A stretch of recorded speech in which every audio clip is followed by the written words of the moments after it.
Okay, I'd like to call to order the regular board meeting dated January 23rd, 24 at 4:33. Roll call vote. Trustee Marks, Present. Trustee Martinez, Here. Trustee O'Connor. Here.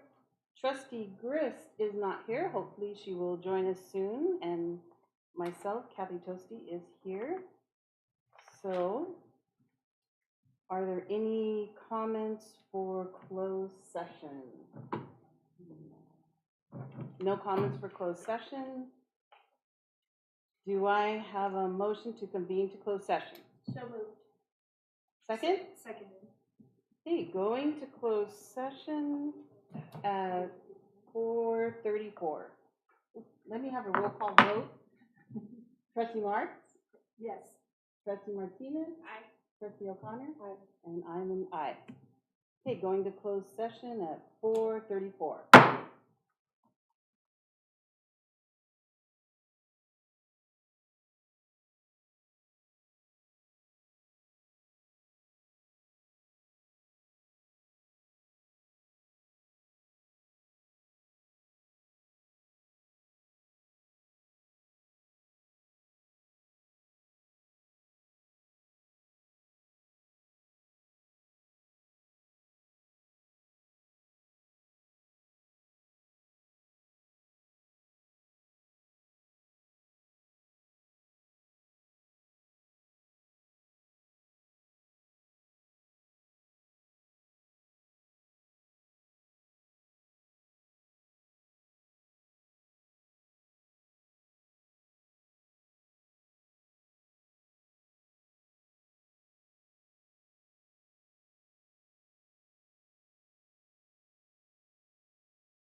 first. I would like to call back to order the regular meeting of the Hollister School District. We are now in session at 6:07, and this meeting is being recorded. Please stand for the flag salute.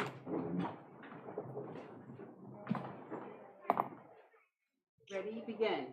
I pledge allegiance to the flag of the United States of America and to the republic for which it stands, one nation, under God, indivisible, with liberty and justice for all.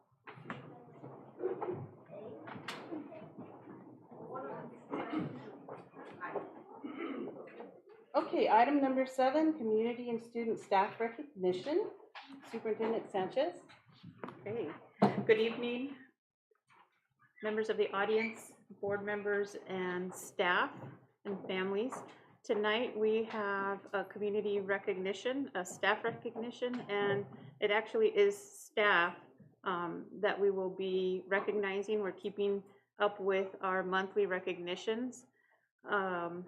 It may not be known in the community, but we have had the pleasure and the privilege of compensating our staff and creating a situation that called for retroactive payment checks. The details that go along with this retro check are far more than probably what we want to discuss tonight publicly, but what it entails is many hours of evening work, weekend work, from a team that allows for staff to obtain these compensation increases. Yesterday, I had the privilege of seeing our certificated staff come onto campus and our administrators come onto the district office campus to receive their retro checks. If we can move forward, please. The business department is a very small team. However, with their work and their dedication, they allow for our staff to receive these long-awaited for retro checks. If we can go on. Here are some quick pictures. They're not here tonight because this is a moment of reprieve. We will be back at it again for March, where our classified staff will receive their retro checks as well. Again, I want to thank our CBO, Beth, and her team, Esther and Nancy, Deanna, Lisa, Rosa. They do a phenomenal job. It was all hands on deck. And if you were here at all yesterday, the parking lot was buzzing with staff coming to pick up their retro checks. We'll do it again in March for another group of employees. And without Beth and her team, these retro checks would not be possible. So I do want to publicly recognize them and thank them because it takes a lot to get this done. So thank you. Thank you. Okay, and with that, we'll move on. Okay, item 8, we have no closed session announcements. And do I have a motion to approve the agenda? So moved. A second? I'll second it. Okay, roll call vote. Trustee Mark? Aye. Trustee Chris? Aye. Trustee Martinez? Aye. Trustee O'Connor? Aye. And I am aye. 5-0 passes. And we are now to public comments. Okay, we have several speakers tonight, and each one is limited to 3 minutes. We will set the timer, and as soon as the timer goes off, go ahead and finish your sentence, and then go ahead and give the podium we'll call the next person up, okay? Thank you so much. The first person to come up tonight to speak to us is Cheryl Rios, and Cheryl's going to be talking to us about salary compensation.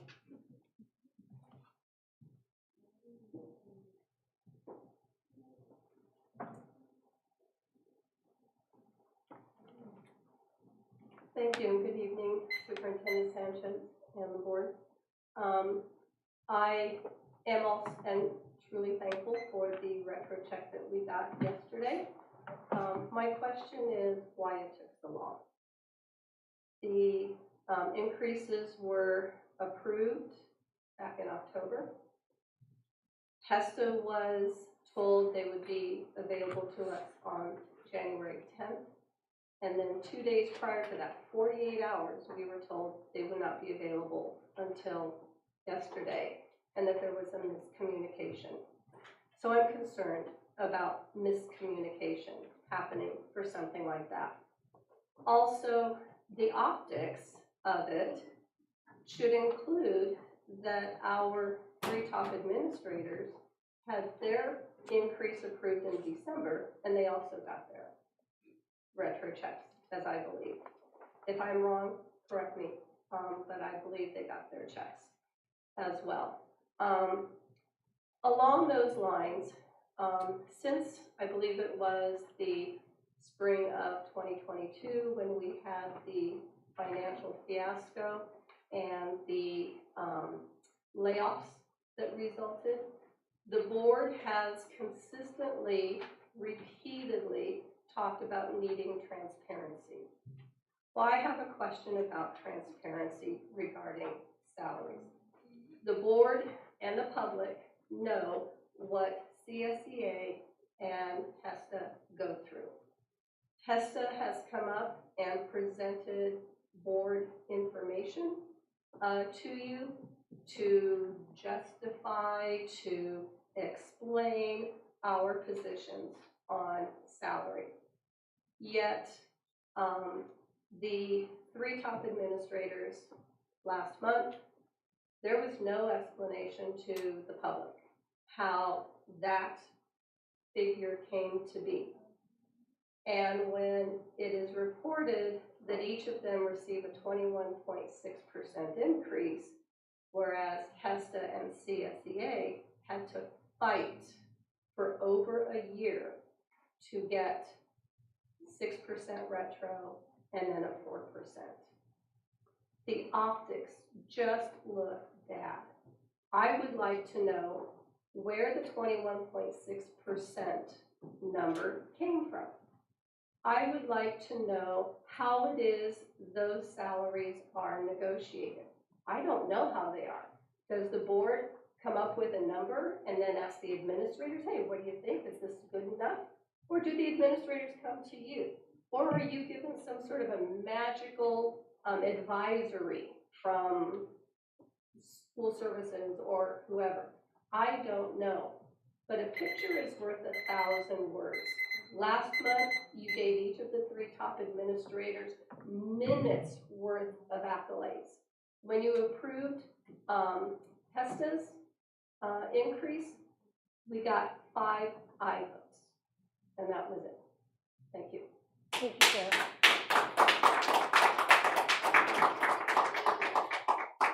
Okay, the next person up to speak is Nancy Mesa. What about LPAC? It's LPAC testing. I'm going to retract that one. Okay, okay, thank you. And then the next person to speak then will be Pam Little. And Pam, you're addressing us about the AAA 2024-25 school year? Yes, I am. Okay. I'm coming to you a little differently today because I'm really frustrated about the lack of progress with this. We've been talking about it since 2022, and there has been no forward progress. And it's frustrating to me and to our communication, to our community. Month after month, we have brought real data about the incredible progress of the AAA students, including proof that these achievers made huge gains when taught together. AAA is one of the best performing schools in elementary schools in California, as documented in the U.S. News and World Report, and in the top 1% of the nation, which is why it was named a National Blue Ribbon School. We should be celebrating, supporting, and growing it instead of trying to shrink it.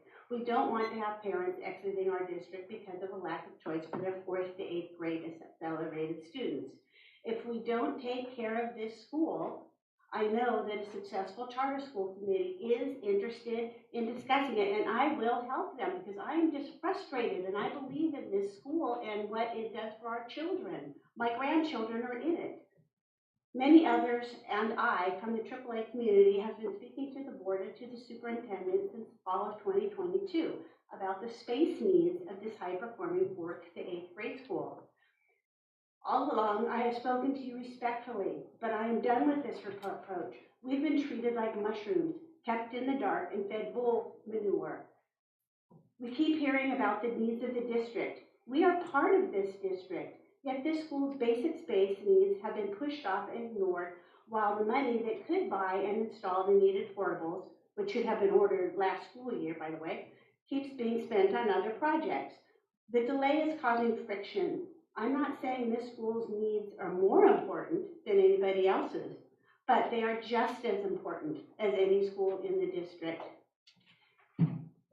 Even if the eventual decision is to move the school to Mays, which is not what we believe is best for the school and so many students from the socioeconomically disadvantaged area, it will take money and time and a lot of planning and communication to make this happen. It is unconscionable to me that this community is being kept in limbo. Let's get back to the matter of actually discussing and acting on the issue. The time-honored sequence is simple. The superintendent makes a recommendation and the board acts on it, or the board asks for it to be put on the agenda. There should be study sessions and discussions with stakeholders, including an in-depth discussion with the principal about the school's needs and future. This should happen before and after the decision is made. Former Superintendent McIntyre once told me that as a principal, I should be at the table for any important decisions and discussions affecting my school. He said, "It's your ship. You know it and the crew and your passengers best." The issue was discussed last school year and was decided by the board to stay at the status quo for this school year. What is the plan for the space to return the 4th grade to AAA? It's almost the end of we're getting close to the end of the school year as far as planning goes. When is the discussion happening for the status of the school for next year?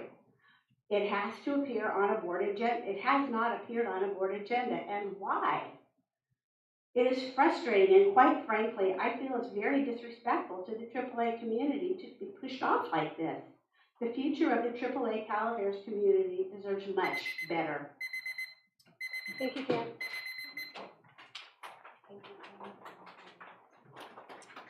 Okay, next up we have Nicole. Nicole, is it Perkins? Felkins.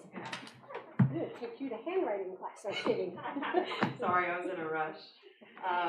Okay, so good evening, Board of Trustees, Superintendent Sanchez, and audience members. So I'm excited to announce as the president of HESTA that CTA has given me release time. So I will be able to visit sites and so forth 1 day a week for the rest of the semester.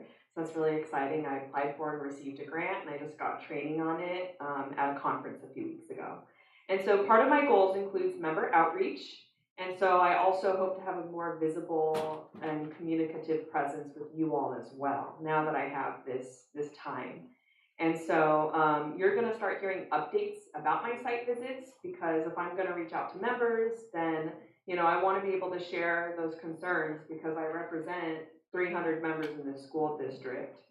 And so there's always a difference between what we hear on paper and what we see in person. So I think site visits are going to be really important and crucial. And I especially love going to elementary schools because I'm a middle school teacher. And when I was a sub, I always subbed 3rd grade, and I totally miss it. So it's always really nice to see the kids and their passion for learning. And so speaking of the retro checks, I also want to thank the board for engaging in the negotiation process. It's some of the hardest work that we do, right? And I understand that you have to weigh conflicting ideals and realities. And so I appreciate you navigating that. And we got the retro check, but I do agree with what Cheryl said earlier. Absolutely. On another note, tonight you'll vote on a contract with Get Your Teach On. I've heard wonderful things about Get Your Teach On. I'm really excited about it. I'm bummed that it's during spring break. I'm bummed that it's unpaid. I think that sends not a great message, and not a lot of people will be able to attend this conference. We have members who pay out of pocket to go. That's how much they love it. But that's all I want to say about that. And then here's the thing about leadership is we can do a million things right, and there's that one thing that we make a mistake on or we drop the ball, and that's what people latch on to. And it's unfair, and I'm sorry. And I'm sorry you have to deal with that every month, the lines of people saying that mistake or that thing. But especially as, president of HESTA, I do have to bring these comments and concerns forward. And so I will continue to state what members feel on issues, even though at the end of the day, we could also point out a million things you're doing right. Okay, thank you very much, everyone. Thank you, Nicole. Okay, next up we have Nancy Mesa. Are you speaking about the AAA? AAA, yes. Okay, thank you.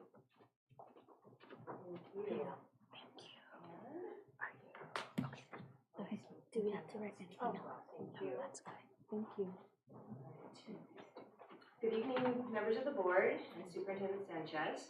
I'm here this evening to briefly speak to you about an amazing opportunity at Hollister High School and how that opportunity offers an avenue for continued academic improvement as well as current high academic achievement in our district.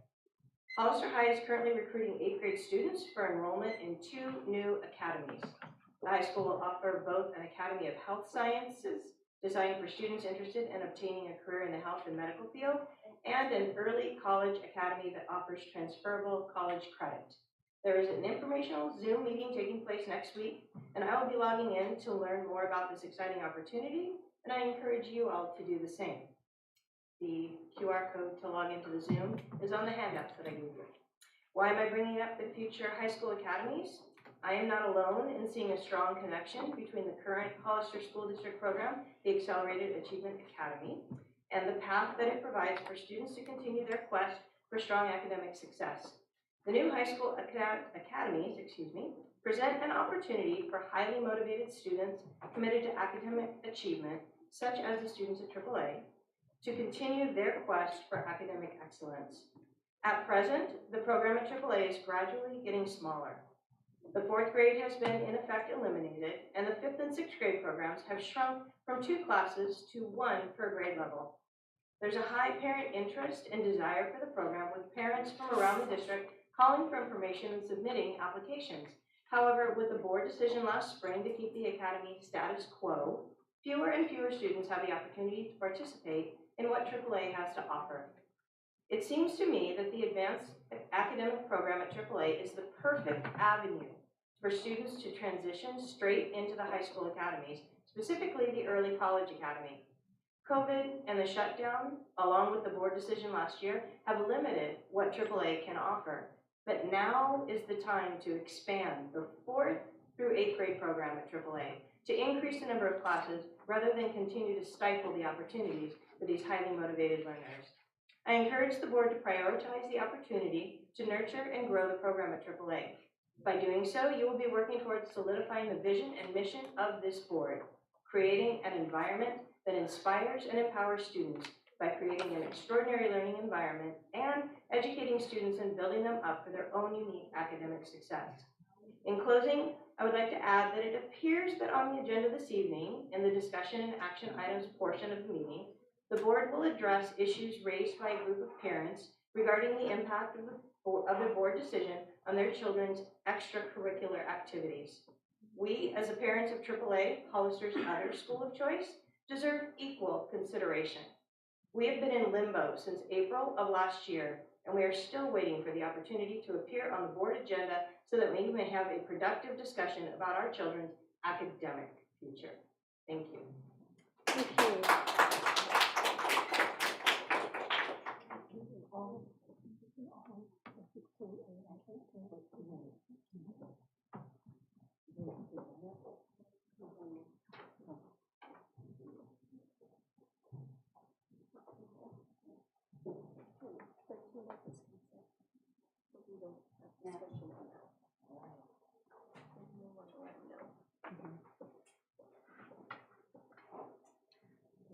was already, And we didn't pull yeah, that we for didn't pull anything.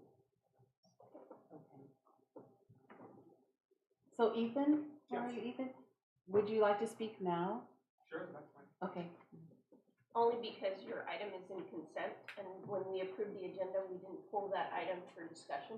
So it wouldn't give us the opportunity to do so at this time. Sure. But public comment is, Right, I really wanted to talk to you about Get Your Teach On. I have a lot of experience with it.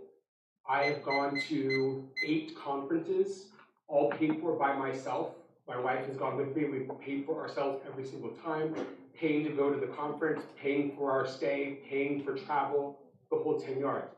6 of those conferences, we volunteered to work the conference, which means we're helping set up, we're helping the presenters have everything they need, but we also get to sit in on those sessions and learn from them as well. But again, we're not paid for that. We don't get paid for it. It's all volunteer. We pay for travel. We pay to get ourselves there. We pay for our food, the whole 10 yards. So obviously, Get Your Teach On is really important to us. There are years I've gone where I've gone like, I'm just going because I've said I'm going to volunteer, but gosh, I really don't feel like teaching anymore. It's so hard. It drains you. Years I thought I'm going to quit. I leave that conference, the moment I leave, I'm like, put kids in my classroom right now. I'm ready to go. It fills your bucket in more ways than I can explain. So I am so happy that they are coming here and that you're bringing them here.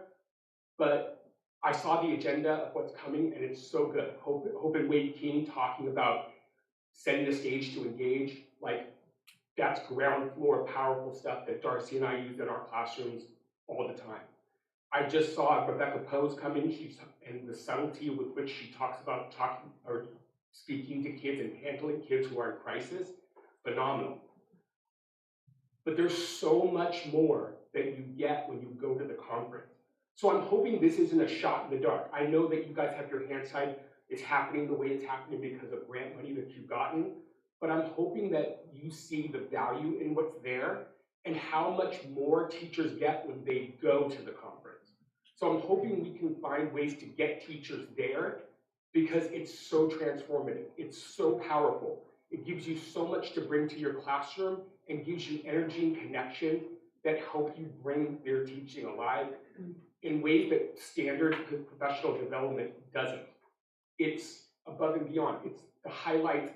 Anytime I can go, it's the highlight of my year. I get to go multiple times this year, and it's the highlight. It keeps me going. So I'm hoping that what I want to get across is I'm hoping that this isn't just a one-time thing, that we did it because we have grant money. It needs to be ongoing. We need to send more teachers from more sites to get it spread around the district because it's powerful teaching that really changes the way kids look at school. I once had a teacher tell me, kids only remember the field trips. If you talk to Darcy and I and Tiffany Bianchi, who also joins us in Get Your Teach On, if you talk to our students about past years, you won't hear talk about field trips. You're going to hear about, I remember that lesson about this. I remember when we did this transformation about that. They're so excited to come to school because of what we bring, because of what Get Your Teach On inspires us to do. So please keep this going for more teachers. Don't make it just a shot in the dark. thank you. Thank you.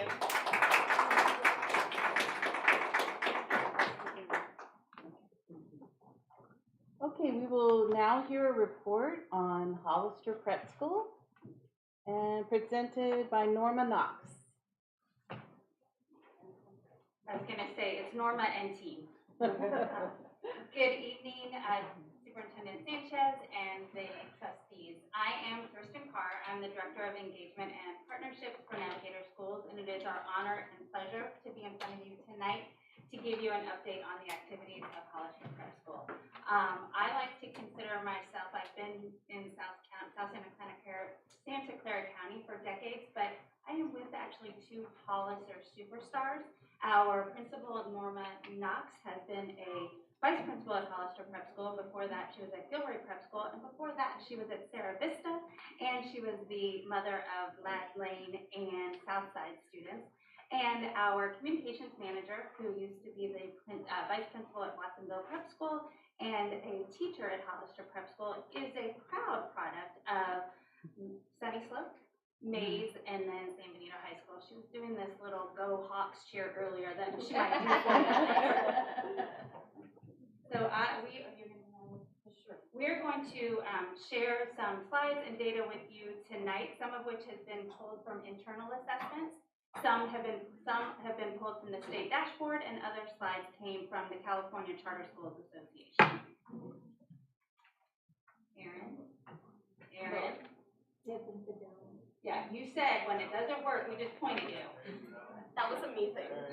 Okay. I already introduced Norma, so now you can go to that one. Thank you. Okay, so we are actually in the time of the year where we are recruiting for our lottery. Enrollment at Hollister Prep School is based on a lottery system, and those lottery priorities and preferences have come through conversations with this board and previous boards, either when our charter was first adopted or through our renewal, where we were able then to establish those priorities to reach the students we are trying to serve. So in addition to children of staff and siblings, we give priorities for students who are to attend either R.O. Hardin or Calaveras Elementary School, and that was a request from the school board. And then we also give a priority or preference to students who qualify for free and reduced lunch. And we actually recruit our students through a variety of actual personal outreach. Currently, we have flyers posted in numerous areas, and considering, including the public library. We have done activities at Rancho Apartments, Villa Luna. We did a tabling event at the Community Food Bank. We did an event at the Head Start on Line Street. We are doing a presentation to Go Kids next month, and we have flyers at the Hollister Child Development Center. Currently, we have 71 students who are registered for the lottery, and that ends on March 31st. Of those, 47 do qualify for free and reduced lunch. 36 are students from either R.O. Hardin or Calaveras, and 30 of those are siblings. And when those students are enrolled, they're going to be able to join, or they will be joining, a family of 540. We currently have 536 K-8 students, so we are happily co-located on the R.O. Hardin campus. These are all numbers you have had, so I'm just going to highlight that right now we are serving almost 63% of students qualify for free and reduced price lunch, and that is an effort for us through the different things I said to be able to increase those numbers, and that is where most of our recruitment efforts have gone. And the other thing I want to highlight is that in years, especially since post-pandemic, everyone gets free and reduced lunch, so getting families to actually take the time to fill those out. This was an effort this year. We had our community schools coordinator with tables outside. We had our office managers. This was an effort, so we were really happy to be able to get the forms in this year. And we love having our students on campus and having the fun and throwing things. And now, though, I got to talk about who we are, and now Gabby is going to talk a little bit about how we are doing in the state, and then Norma after that. So Gabby, can you do your hop cheer? No. Oh my gosh. Hi everyone. Thank you, Kirsten. Hi board. It's kind of like a surreal experience. My heart is racing. I'm just really excited to stand here in front of all of you, and know that I was a student in many of the schools here in this district. So I do apologize for the way the graphics overlap. To give like a clearer image, I can happily provide that for you. But I'm sure as any like family, student, educator knows, it's kind of wild to think that just 4 years ago, the educational landscape shifted, and because of physical school closures and the pandemic. And so HPS is no different in that experience. We've really been working to bounce back post-pandemic. And we are doing a lot of like data deep diving. The first graph illustrates the work our students have done and our teaching teams have done the previous 2 years with SBAC. And we know we have a lot of growth to do to reach some of the success we had pre-pandemic. So the second graph highlights really the data story there is just the work that our students, our families, and our teaching teams have been doing to dive into data. understand their growth, their progress, and continue to celebrate the growth trajectory that our students are on quarterly, and that's STAR data.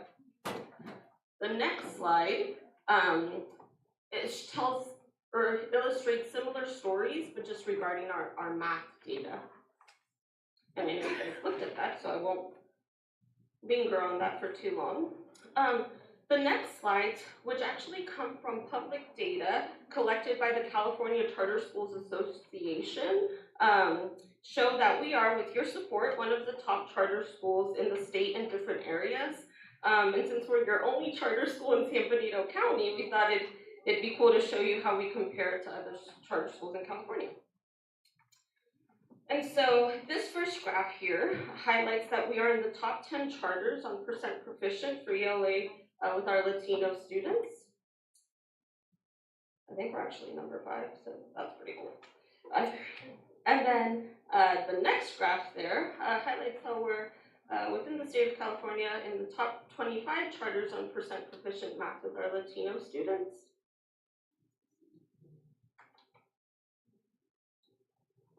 And the next slide, so the way I like to think about this, we're in the top 20 charter schools on DFS percentile with English language learners, meaning that out of 1,300 charters across the state of California, we're ranking 16. Top 20 on DFS percentile with our socioeconomically disadvantaged students as well. And now I get to, now I've told you, it's all coming back to me, Kirsten. Now I've told you where we are as a school with data and storytelling, and I get to pass it on to Norma, who gets to tell you about how we're doing this. Thank you, Gabby, and thank you for having us this evening. It's an honor to be here to speak to you. I just want to highlight a few of the strategies that we've been successful using at HPS. We start out with a really strong phonics-based reading program because we know if we can get those littles reading that they will be successful in the rest of their school endeavors. We also, one of the things that we love the most about being a Navigator school is our coaching system. If you work outside of education, you know that when you have a job, you learn from the people around you, right? You look at people that are doing well and you emulate what you see there. Teachers don't have that opportunity. They're alone in a room and they don't often get to see one another.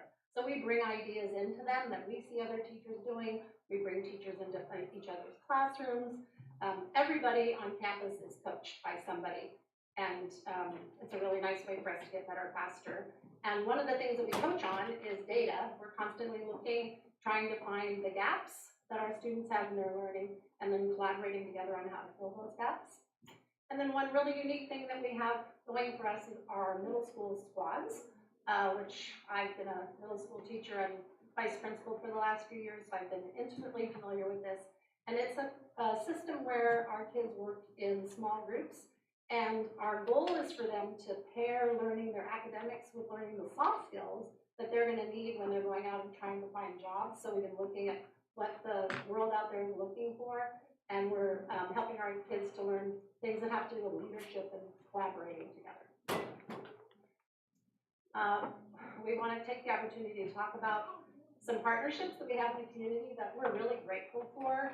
We partner with the high school, and 48 of our 7th and 8th graders are going and taking zero-period classes every morning, and they're really excited about it. And they feel already ready to go to high school, and it sets them up. They're going to be successful and be able to take those higher level math and science classes. So we're really grateful for that.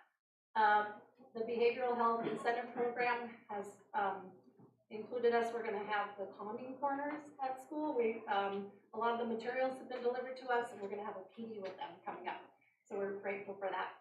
And lastly, we're very grateful for our relationship with Arlo Hardin. We're collaborating with all the time with them on how to successfully share at campus. It's not easy all the time, and we appreciate the sacrifice and the camaraderie that we have. With them, this is a picture of us the day after Halloween, having breakfast together. So that was fun to share with them.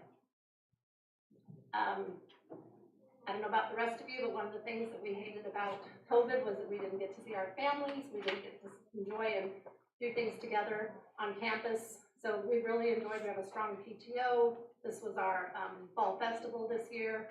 We also had a cow come and visit. If anybody wants to have Buttercup come, we can hook you up. We've been enjoying, you know, the fun side of life as well. So I've talked to you about some of the things that we do well, but of course we have areas that we need to grow as well. And so we've been trying to come up with some solutions. We really struggled with our math scores, and so we implemented a new curriculum that really helped. Kids are talking about math in a new and different way that's showing their learning and understanding. We're thrilled about that. We've had issues with absenteeism since COVID, and I'm going to talk about that on the next slide. And also, I heard you talking about salaries and pay raises, and we've done the same. I don't know exactly what you did, but we raised salaries for our small group instructors and our full inclusion instructors, which are, you would call your paras in special ed. So here's our attendance slide. We currently are at 96% in attendance, and through the work of our attendance specialist, we've cut in half our chronically absent students. And this was really just a lot of collaborative work, talking to families, what's the barrier getting kids to school, how can we help, really getting personal and hearing their stories and responding and getting them to school. So we're really grateful for that. Another effect of COVID is that what we noticed when kids came back, they really weren't ready to learn. They weren't ready to have conversations anymore. They just wanted to type to each other. They weren't ready to be vulnerable, to make mistakes. So we really doubled down on our SEL things. We now take regular surveys, and we're thrilled with these numbers because these were not the numbers that we had before. But our students are feeling very comfortable now. They don't need a check-in from teachers or counselors. That's what those numbers are.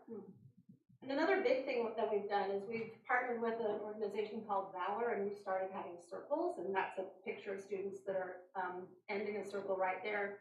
We started last year with just our staff, and we had weekly circles together, and it radically transformed our campus. We heard about each other as people. We heard about struggles in real life from one another, and we really started relating and caring about each other in a new and different way.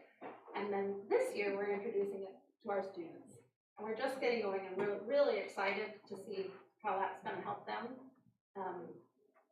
be more present at school and feel more ready to learn. We still have work to do. These are some of the things on our list that we haven't even gotten started with yet. We want to improve our science program. We're hoping to have TK one day. We have kids in high school now, and we'd love to be able to find a way to support them as they travel through that journey. We've applied. We're applying for the Community Schools Implementation Grant. And like you, we are combating that educator shortage and trying to get fully staffed. And I want to leave you with this picture. These are a few of our students who are seniors this year at the high school, and we're really excited. This is going to be our first graduating class. And we're excited to see where they're going to go and what, you know, the next part of their journey is going to be. So I'll give it back to Christine. Thank you. And before we open it up for questions, I just wanted to have one piece that I forgot to mention. We did have our percentage of students who have IEPs, and of those 14%, we have about 50% who are speech only. So I did want to put that out there. And I say this every time, and some of you have taken me up on it. Come visit anytime. Our campus is always open. Today we actually had our Valor coach here, and walking through campus with people who aren't there every day, you get to experience and enjoy. You don't spend time going, as we were saying, oh, we need to improve this, or we need to look at this. You actually just get to enjoy it. So you guys are always welcome. And now open it up for questions. If one of us doesn't have the answer, we will get it to Superintendent Sanchez so she can get it to all of you.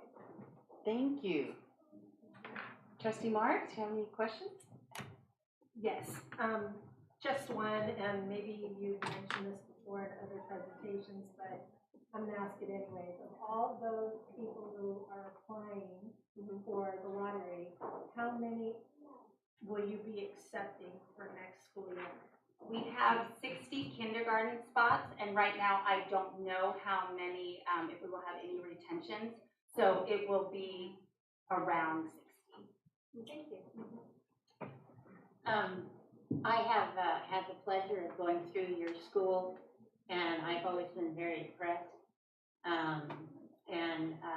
I look forward to when we can move you to Sunny Slope and have bigger facilities, and I hope that happens. And you'll have better facilities with more space, because that's the one thing that I think everybody feels credible, and it'll give you more room to breathe.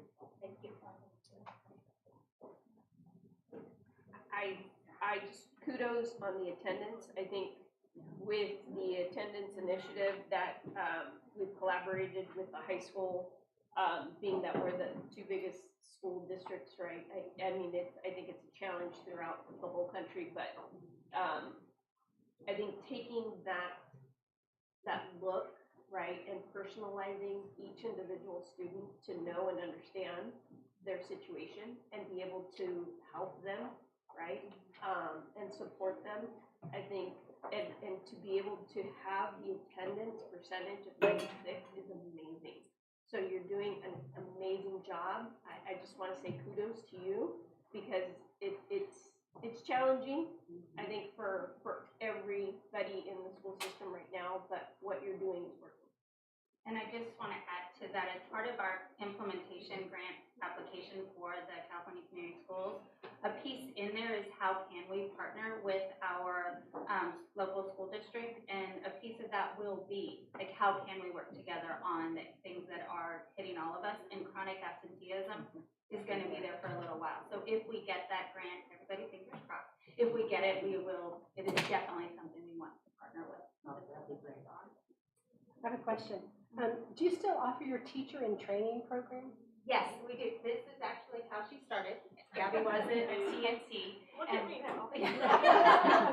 And so, yes, our teacher in training program, we do not utilize outside subs because our model is so specific. We try to have between 5 and 6 teachers in training at each campus.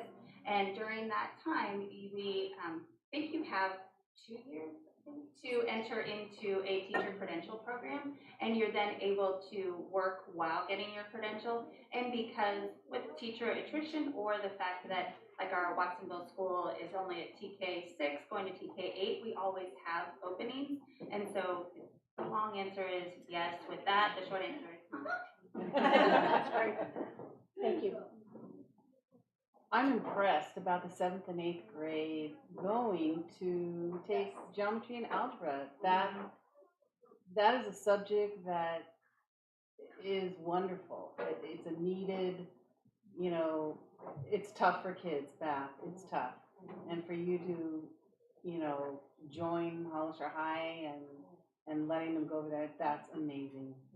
I love that. Thank you. Thank you. I want to shout out our 6th grade math teacher who has made it a culture where all of the kids want to get to 0 period, so they qualify at the end of 6th grade. And they're all just working hard in 6th grade to get into that program. So I will know. Perfect. Are they getting high school credit Yes. for going to 0 period? No. Well, they do not get high school credit, but when they do enter 9th grade, that's already, those are They're out without of the a way. doubt, Yeah, yes, okay. they automatically get into the next advanced algebra 2 for most of them, which is amazing, and they just take off from there. thank you all. Thank you. Thank you. Okay, we are on to report on 2023 California Dashboard by Director Myers.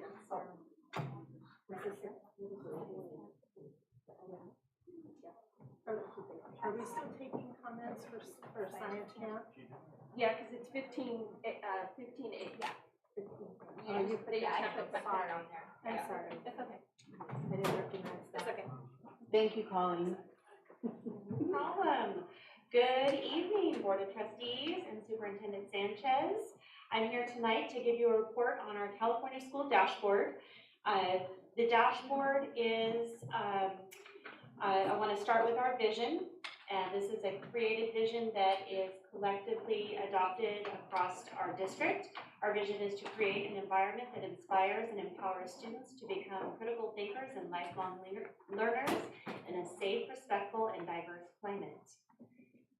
So I'm here to present the California School Dashboard. For those that are new to the California School Dashboard, it provides information about how schools are doing. It's an annual informational publication. It's live on the website. It includes a lot of information about not only our district, but our individual schools. So I'm here to go over those.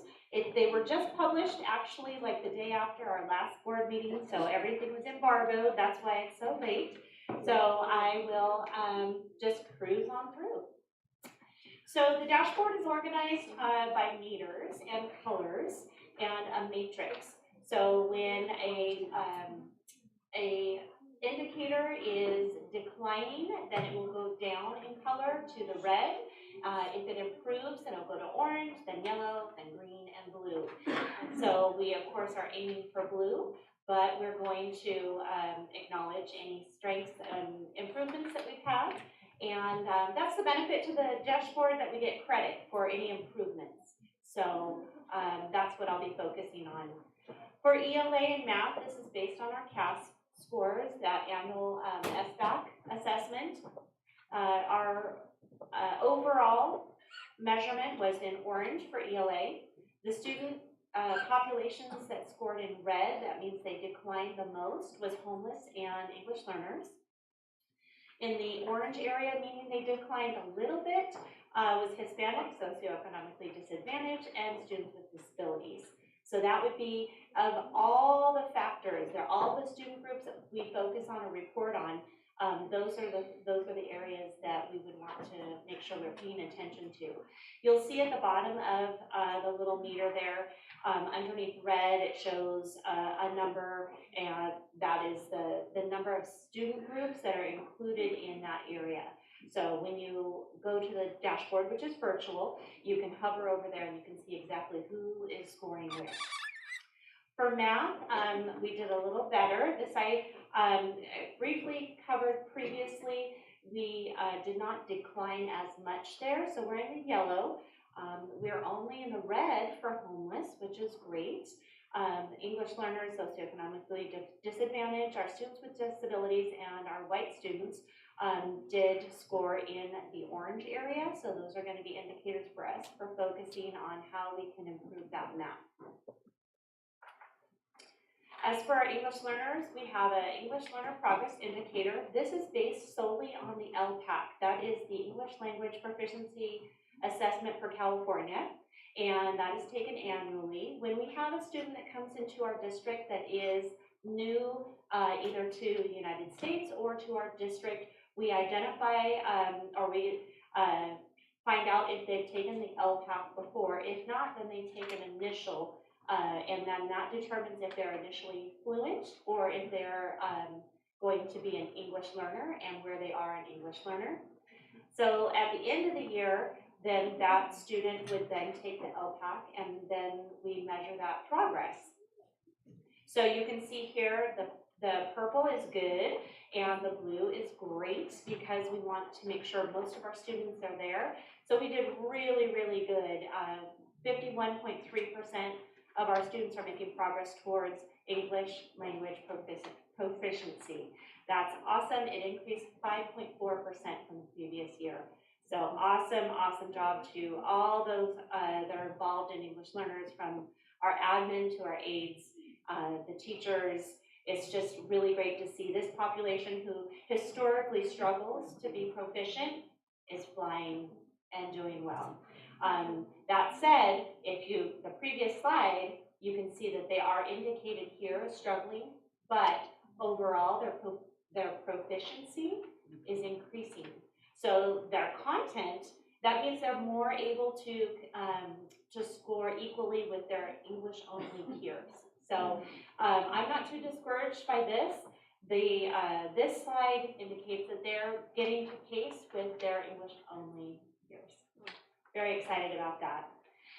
Then the dashboard has several other local indicators. We have absenteeism and suspension that is reported. This is based on CalCAD's data. So this is everything that's pulled from our student information system from ARIES. And so absenteeism, as you know, we've been working on. It is a issue for many districts and many student populations. The students that we're focusing on the most are in the red there and then in orange again. For suspensions, we had 4.1% suspension rate last year, and the populations that we're going to focus on moving forward are indicated in the red and orange there. This is a matrix that they provide because we love colors, and so this is our indicator on how we did with all of the dashboard data. So we have our English learner progress, which is green, that's amazing. Chronic absenteeism, we have our suspension rate. Graduation rate doesn't apply to us because we only go up to 8th grade. Then we have our English language arts and our math, and we don't have college and career readiness. So this is what indicates that we would need to go into a very targeted assistance program, like differentiated assistance.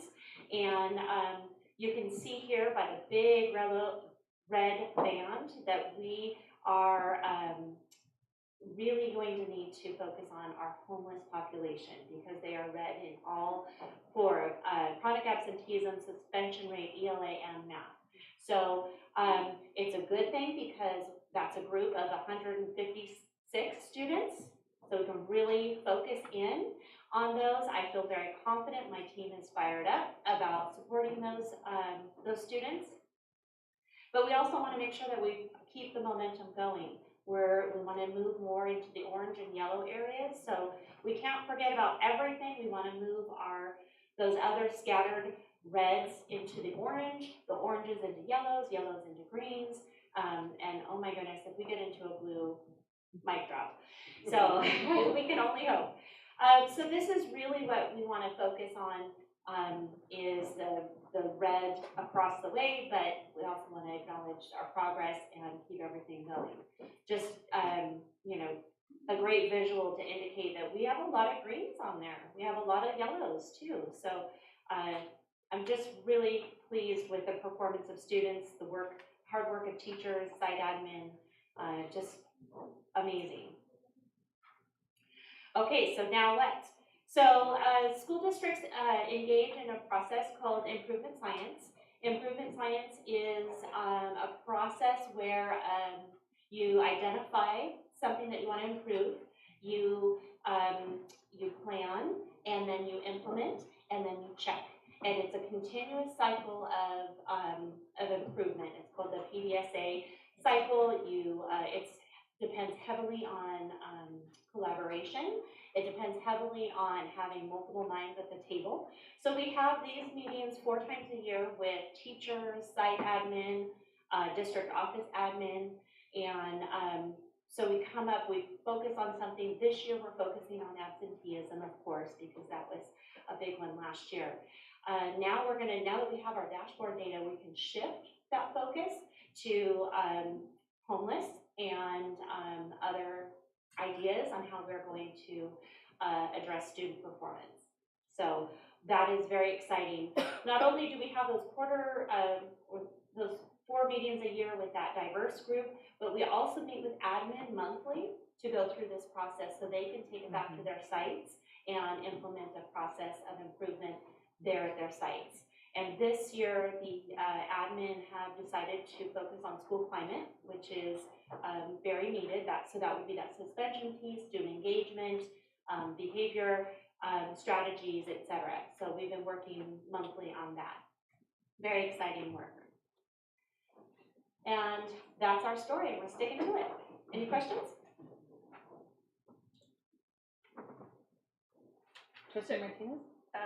So this is last year's Yes, data. 2023 spring assessment. Okay. Yep. So, and it, we're looking at it now, halfway through this school year. Thank you, State of California. Yes, in their timely response to data. Exactly. So, I mean, it's like you've already started, you know, you're already going down a path with what you focused in from the year prior, right? In developing our LCAP and all of those things. So how realistic is it to really say, these are where our areas of need were last year? Are they still this year? And what are we planning for next year? So, you know, in looking at that reality, right? Because homeless, like you said, it's a very small group to really target and fixate, you know, what their needs are to really incorporate those additional supports, right? Yes. So that's where the multiple measures come in. So thankfully, we are able to provide the STAR Renaissance that I've already provided to you. We take that at a baseline and then 3 other times in the year so that we have a checks and balance, so that we understand, you know, okay, this is one measure, a shot in time, and a student could be having an awful week that week and not score well, but they've taken the STAR assessments 4 times in the year, and so we can compare that to the CASP and say, okay, this is typical of their performance, or we can say this is something that is off, like an outlier. So it's important for us to continually look at that data. That's where that cycle during improvement science comes in, and you know, as we need to shift. So we're ready. We feel that we have a good handle on absenteeism now. We've got a good process and whatnot. So when we meet next week with our district-wide team, now we can talk about, okay, do we want to focus on homeless? Here's some more data. Let's look at STAR and collectively make a decision about where we want to go. I, again, want to say we want to make sure we're preventative. We're not reactive, we're proactive. And so gathering information like what's working and how can we enhance that is also important, instead of like targeting one particular, you know, population and saying, you know, there's something's wrong here. Let's not forget about everybody else, because we need to keep everybody on track. Well, and because as you are applying, like we have the tier systems of support. So certain triggers require a certain tier of support. Everyone generalizes get tier 1, right? That's a general support. Yep. Which is whatever, every day in, day out. Everybody right? gets it. And then you have your tier 2, depending on the criteria, and then your tier 3. Yep. And so, I mean, you have to have for me, a system in place that I could say, you know, this is what our approach is going to be regardless, right? But when you have certain groups hitting certain markers, you're definitely going to hone in on those additional people and staff and support programs, supplemental programs, that could introduce certain supplemental approaches as well. And that's what I'm hoping, you know, to see, like, you know, the report back to say, this is how we've identified these students and this is what the next steps of approach will be. Because, I mean, we're looking at data that we know definitely there's areas of need. And so for me, I would like to further that with this is what we plan on introducing. Like you said, there's the general, but then what are the other layers? Absolutely. So when we're building our LCAP and we're looking at these dashboards, and we get into our social emotional team, to me it seems this is where we really have to look at how many, you know, because maybe we need to have like 1.5, you know, where we have one person going to 2 schools, because the need is so great. And that one is not going to be enough. And I really think this is a focus that we have to look at, because it definitely affects their learning. And I think that's something that is something that we really need to focus on, because kids are really struggling. And then that affects the whole classroom. And I think that's something that we really need to look at when we're doing our LCAP and how we spend those money. Absolutely. I think that's what I appreciate most about the monthly admin meetings and the differentiated assistance meetings, because one of the warnings is to avoid solutionitis. Don't jump to conclusions. Right. Let's test it. And, you know, is it truly a problem that, you know, we may contrive something in our minds as educators, and parents may have a totally different perspective of it and say, no, that's not a problem at all. I need, you know, this in order to help my student come to school or to, you know, engage in activities. And to your point, Jan, I really do appreciate the COVID for this reason. COVID brought to our attention, it really anchored the 3 pillars of MTSS, the multi-tiered system of supports. So not only do we have academics, but equally we have behavior learning and we have social emotional. So the saying, I probably said it last time, you have to Maslow before you can bloom. You have to have all your bases covered in order to be receptive to learn. And so through COVID, we now know any naysayers are like, oh yeah, no, I believe it. We need behavior interventions. We need social emotional interventions. But we need parents with us. Mm-hmm. The parents have to be part of that whole group. And I don't think we do enough of that. I know we're trying. Yeah. And I know that a lot of effort has been made, but we still need to bring them in because we're just not getting enough of them. We can't give up. Nope. And we never get to the finish. Right. Right? Right. Any other questions? Thank you. Thank you very much. You want to stick around for your next report? I think I will. We have Student Success Blueprint, Chapter 1. All right. So this is actually a product of our admin meetings, the process of improvement science. So we have identified, we wanted to make sure that we were giving site admin tools to take back to their sites, to improve the processes they have at their individual schools, but also how could Ed Services and the district office improve in the process. So part of our moving forward, we identified through this group that there was an unawareness of a plan, and by golly, there was really no plan other than the LCAP, and that really doesn't tell us what do we do, what's our planning, what's our vision and our mission, and all these things. What are our guideposts to student success? So we thought, you know what, we can do this, and so we anticipate it to be big. So we're going to chunk it out, and that's how you eat an elephant. So I have chapter 1 for you. Little bite. So we just wanted to put this together to present to you, and I don't know if you have the pages to talk to or just the front page, but I'll just go through and talk to. Did you? Okay. Oh, okay. Thank you. So we'll just go through here. Our purpose is to provide top quality services to our students. We're in the pursuit to diligently craft this student success blueprint. It embodies our vision for the achievement of every student. It harmoniously integrates our district's primary objectives and our steadfast endeavor to establish a unified learning paradigm. So this is going to follow, it's going to weave the LCAP into it because the LCAP is such a significant funding source for us, and it's really what we change from year to year. This is more of the blueprint, the skeleton of it. It's going to be a long-term, 5-year commitment to our process.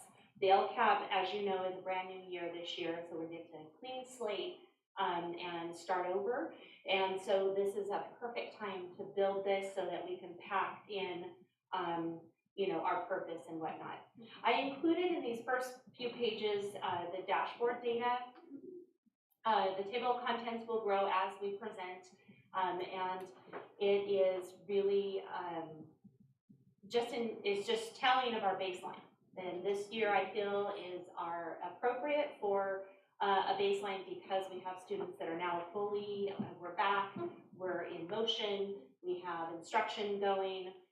It feels more normal this year than it has for the last few years. So this is our baseline. This is again taken right out of the dashboard.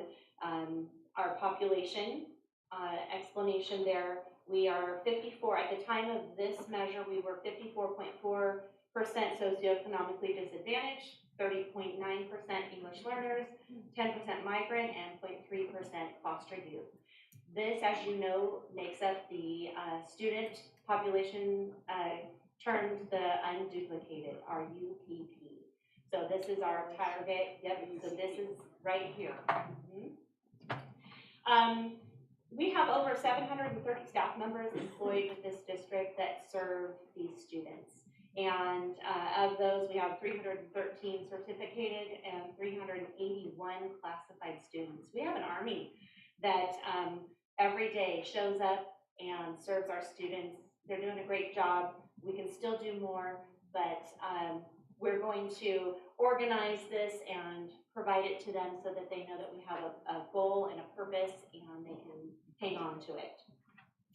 So moving forward, here is the mission that you all have committed to, as well as the vision there.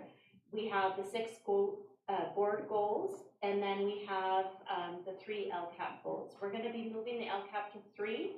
Let's keep it simple. We're going to focus on students, we're going to focus on staff, and we're going to focus on parents, period. So that's our focus this year for the LCAP. We'll design it that way. And all of this is going to influence. Here is just the breakdown of all the student populations from the dashboard that they report on for ELA, for math, English learners, just to kind of memorialize, where were we? I'm hoping that we're sitting here in 2029 going, wow, remember when it was terrible? It's so much better now. It's not terrible, but you know, it's so much better, hopefully in 2029. So all of this is going to memorialize our efforts and really gives cause for future action. And then I explained the blueprint design. So through research, we've designed this. We're going to work on our PLCs. John Hattie's Visible Learning sequel just came out for all those that in 2009 that were just awestruck by that book. His sequel just came out, so that's going to be really amazing. Not only has he had 500, remember he studied, for those that didn't know, this gentleman studied 500 research projects and wanted to determine the most impactful instructional practices, and now he's studied 2,100. Wow. So he's got it dialed, and some of them just really blow your mind. Really, that's it? That's what makes the most impact? It's very exciting. So we want to make sure that we're, not just making stuff up. We want to anchor it in research and ground it in legitimate educational purposes.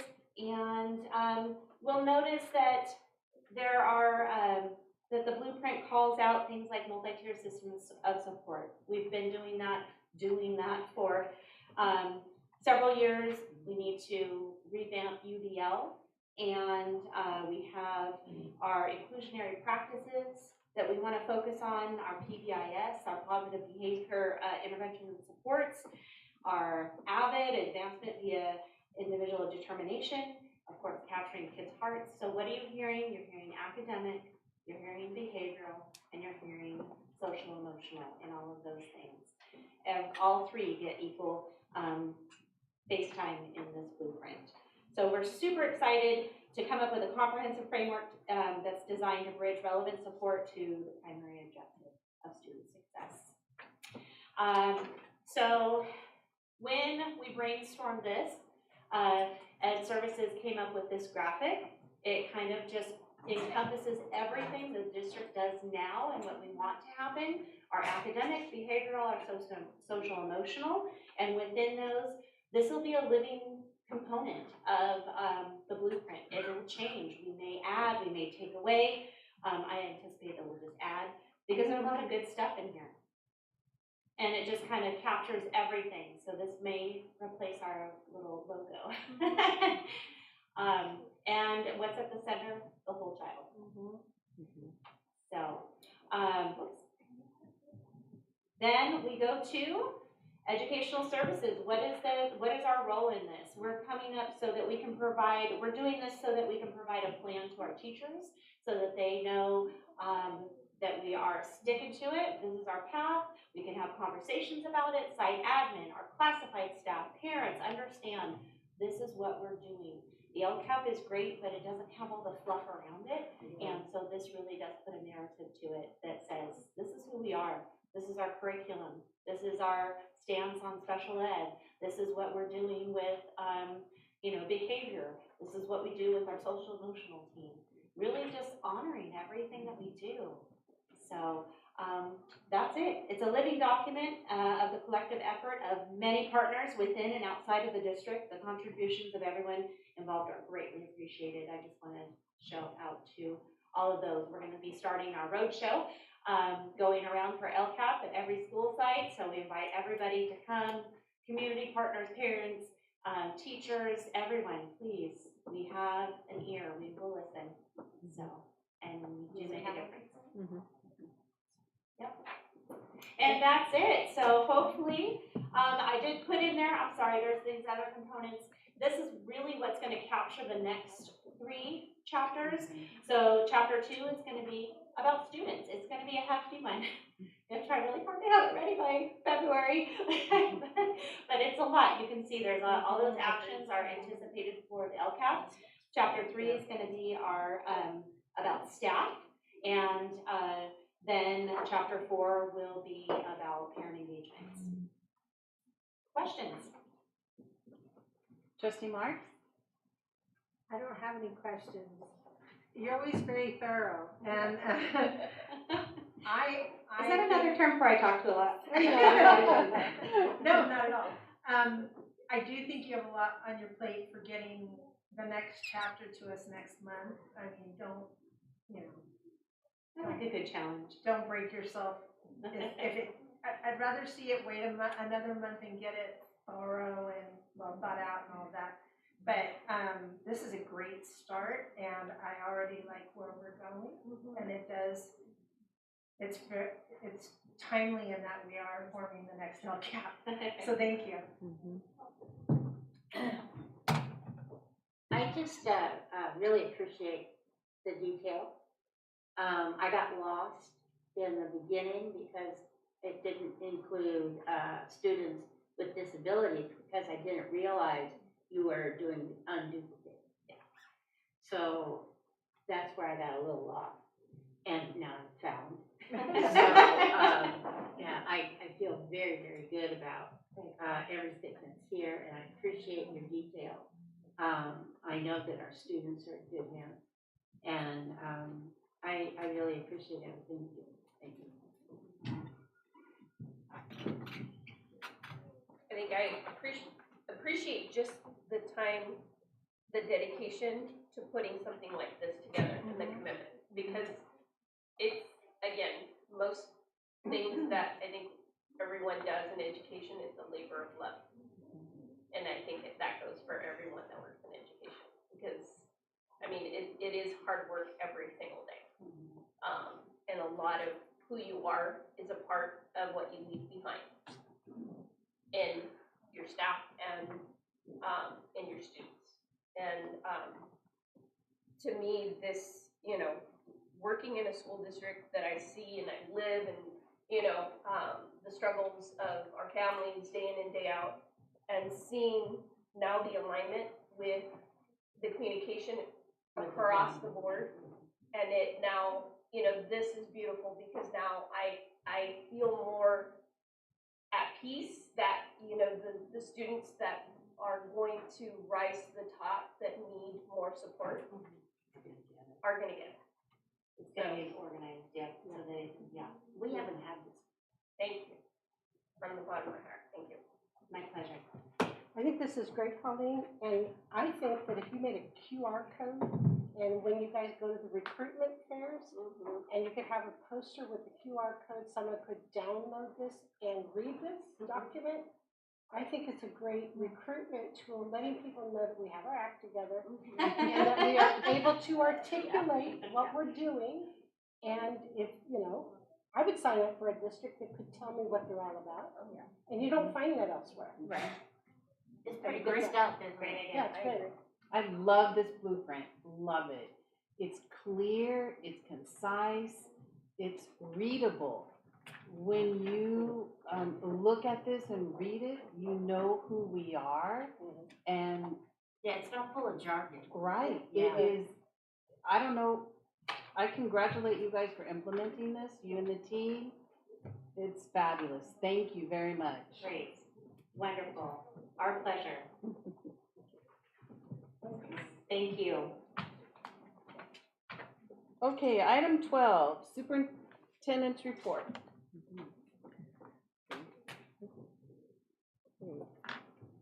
Good evening, thank you.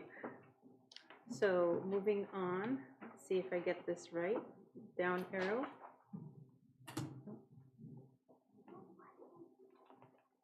Oh, as we get ready to see our visual, I'll go back. Okay, our enrollment, as you can see, we have a wide variety of numbers up here of enrollment. Our lowest enrolled school, 421 students at Mays, and our highest enrolled school, 850. Those have remained very static in their placements among the enrollments here. Daily average attendance, we have been focusing on that, and every monthly board meeting I report out either by grade or by school. This month we're looking at the grade levels. As you can see, we remain steady with the trends that we have seen in regards to TK and kindergarten being our grade levels that have the highest absenteeism. Okay. Parent technology workshops. I would like to just give a major kudos and words of appreciation to the IT team. It wasn't too long ago where we were talking about how flooded this small team was of work tickets, and we're trying to get ahead of the ball game here.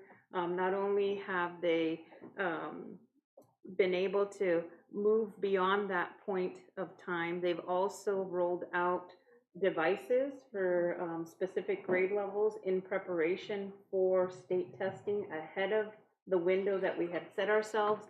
And now they're going above and beyond, and they have held parent technology workshops in the evenings for families. So this particular series is being held at HDLA, I believe. We had a session on January 10th, the basics about our email and how to set it up, how to access it. January 17th, Aries. As a parent, as a family, learning Aries is essential because not only does it benefit here in the Hollister School District, but also when you get to the high school. Also, internet safety, that's always relevant. Doesn't matter what grade level your child is in. And then we have one tomorrow, it looks like, on mobile devices and educational tools. So major thank you to the IT team who have really come together, and they are not required to work beyond their contract time, but yet they did. So this is much appreciated. We also have administration from HDLA that has been helping in this, and I believe our community school coordinator has been assisting here. So thank you so much, Brandon and his team, for this. Yay. We also have a very big highlight for our district, the Rancho Well and Resource Center. This is something that is the brainchild, I would say, of Principal Armstrong and Assistant Principal Rivas.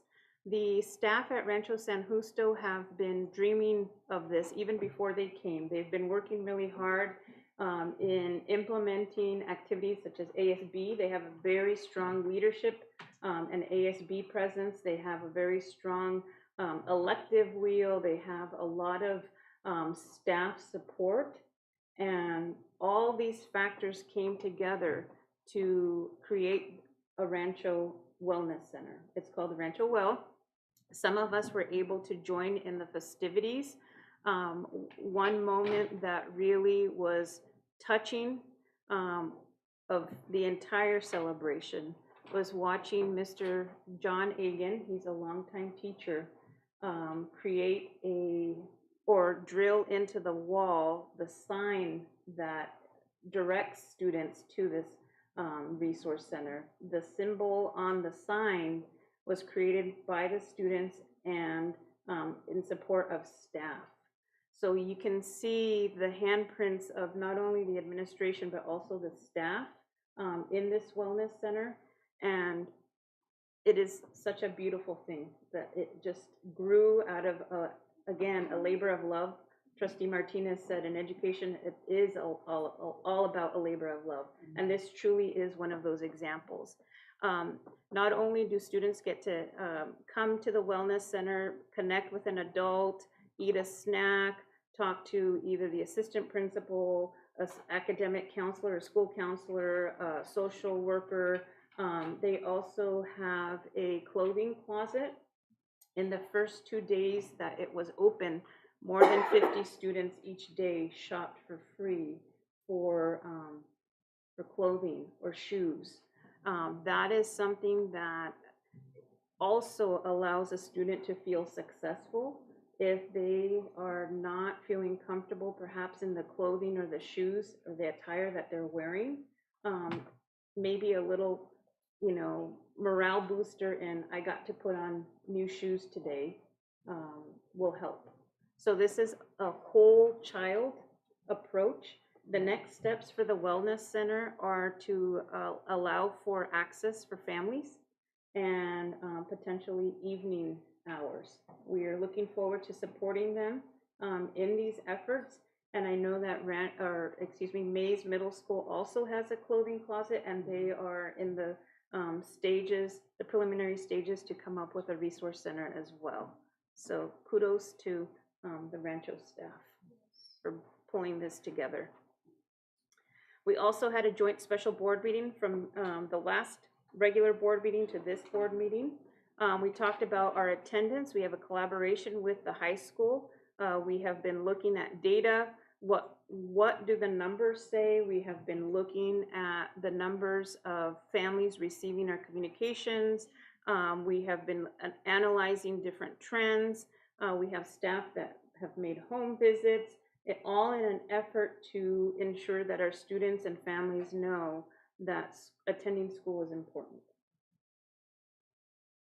So last year at this time, our year-over-year attendance data was at 92.7 last year in the blue. We are now at 93.9, so that is a small increase, but yet it is a significant increase because it does demonstrate that we are making this collective effort as an organization, and a gain is a gain.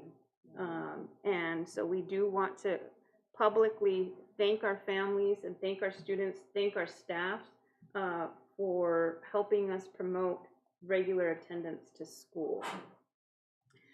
Last year at this point, our chronic absenteeism was at 31.03%, and it is currently at 18.4%. So that is significant. So major kudos to our staff and our families. Here are some pictures from the joint board meeting with the high school, as visuals.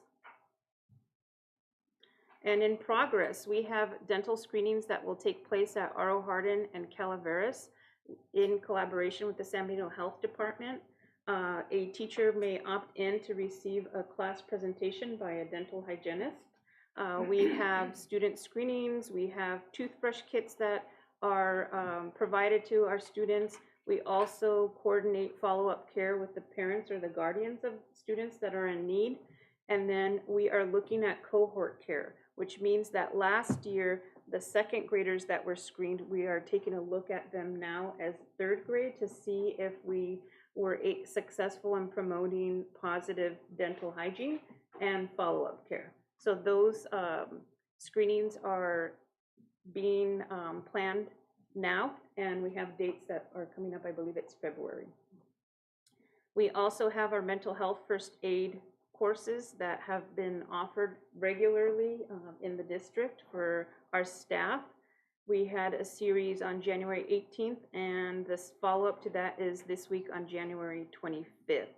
We also have the social emotional team. We've talked about how important social emotional support is. They have been collectively supporting lunch bunches in regards to having students be able to come and connect with them on a regular basis during lunch. So we appreciate their efforts as well. In progress, so I think that's a repeat from the top, but our enrollment eligibility, we are looking at having a very concerted effort. Beginning next month, we have some families that are will be enrolling, and that will be the moment that we capture and project the data. For more information, we have a web page, and that is what it looks like. So kindergarten eligibility will be if a student turns 5 years old by September 5th, and TK will be if a student turns 5 years old in between September 2nd, and January 2nd. More information is found on the website. June 2nd, thank you, on the website. In progress, middle school athletics, we have season 3 coming up. Athletic director Eric Miranda has been really running a very organized program. He has had a successful season 1 and 2, and we're looking forward to season 3. We have that starting up in early February, so it is a great opportunity for students to feel motivated to come to school. If they attend school, there increases the chances that they're able to participate in an after-school program such as athletics. We continue our parent education series as well. Earlier last week, we had a drug awareness and prevention for caregivers at Sierra Vista. We know that in San Bernardino County, sometimes we have a need, and sometimes it's more often than not, to talk about drug awareness and prevention. So we have had series such as this one throughout the district, and we will continue to do so to promote healthy habits and awareness among our parent and HSD community. In progress, with our facilities, we have had a walkthrough with the Earth Systems. They're the geotechs that walk construction sites. We have been looking at possible locations for the central kitchen, which is one of our board goals to make progress towards that. We've looked at land here at the district office, and they are now, the decision or the planning for the septic tank is in their hands, so they will get back to us. Typically, that is what the holdup is, whether or not we are able to install a septic tank for a construction project. You know when they're gonna get back to us? I do not know the exact date of when they will get back to us, but we will be reporting that out as soon as it comes up. So we're definitely keeping that on the radar. We don't want to lose track of the central kitchen. Phase 2 roofing walkthroughs have taken place. We also have possible construction on the Sunny Slope asphalt during our upcoming winter recess. If we recall, a few months ago, we talked about how on the Vintage side, there are many cracks and fissures on the cement, and it's not safe. It's not a safe path of travel, so we'll be addressing that. We also had a meeting between our Director Bezetta and the City Manager, Maroney, to talk about the facilities use agreement. Where are we at with that? What are the details that are provided in that agreement? Where do we foresee that agreement going, and so on. We also have scheduled with Director Bezetta and the City Manager quarterly meetings that will include the City Rec Department as well. So we're making progress in creating those pathways of communication and collaboration. As I'm talking about the City of Hollister, I do want to publicly thank them because they kept us in the loop when we had the Line Street fires. I had several conversations with the City Manager and the Red Cross, and both of them were very collaborative in regards to the information that they could provide regarding the families that were impacted by the Line Street fire. So I want to publicly thank him for that. In progress, some more family engagement and education. We have a topic that was covered earlier in the month in regards to anxiety and depression. We also have a partnership with, I believe this is through the Stanford's Children's Center on pediatric weight control program. This information went out to families, and it's information that comes to us, and we put our disclaimer on it, and then it goes out to families as well. So lots of community partnerships, and we continue to strive to create more, and we will be working towards that and highlighting some of those. In progress, as we mentioned during the recognition, we were able to issue the retro checks. This was a compensation increase over a 2-year period, paid on January 22nd, which was yesterday, for HESTA. For HALG, that is the administrative group. They also received a retro check yesterday. That was for a compensation increase over a 1-year period of time. And then the CSEA group, they will receive their compensation increase over a 1-period year in March. So that one is up and coming. And we have all employee groups now since 2021 starting at the same starting point, really, because they've all caught up to each other when it comes to the percentage increases of the salaries. Okay, so looking forward, I have this to share with the board. I have one copy while I talk about ELOP. This here is a new program, if you want to look at it, for the ELOP program. We are piloting it this year, and we're taking considerations in regards to what we will be offering for next year. So we've talked about healthy eating. We've had and coordinated with local farmers to come into our after-school programs and share information. We've had martial arts, we've had dance, we've had music. We just started a program, it's called LIFT. It's a culinary program. The Hollister School District is funding it. We have created, as an organization, a healthy cookbook. As you can see, as you flip through the pages, the students will be creating these recipes. They get to each have a cookbook, and this will be our culinary component. Things like these ideas are what inspire students to stay in the after-school programs, really. So as we look forward to the ELOP, we will be having upcoming intersession dates in February during the ski week and in March during the spring break. We also have dates listed here for summer school and for ELOP day camp. The ELOP session from June 7th through June 18th is a 9-hour day. The ELOP summer day camp will take place after summer school, and then it's the afternoon session. So it's more information will be coming to the families. We had an interest survey that was sent out, and we had families respond to it.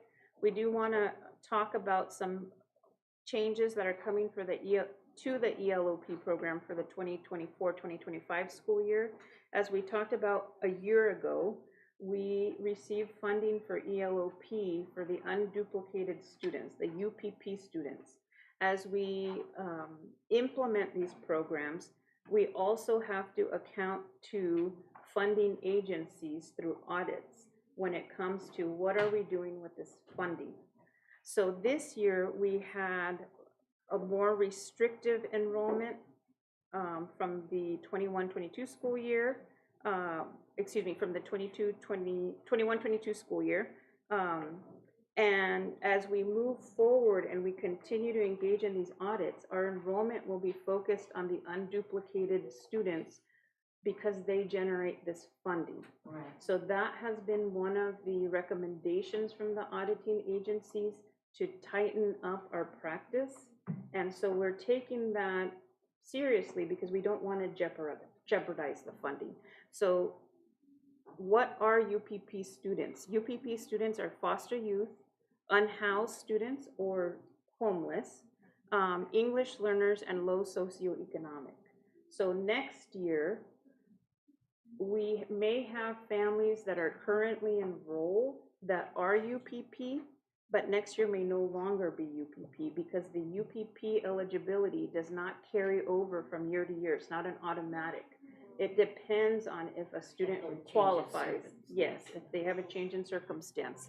So what we want to, tell parents tonight is to stay tuned for the communication from the district and from our Ed Services Department in regards to the ELOP program and the eligibility. More information is coming.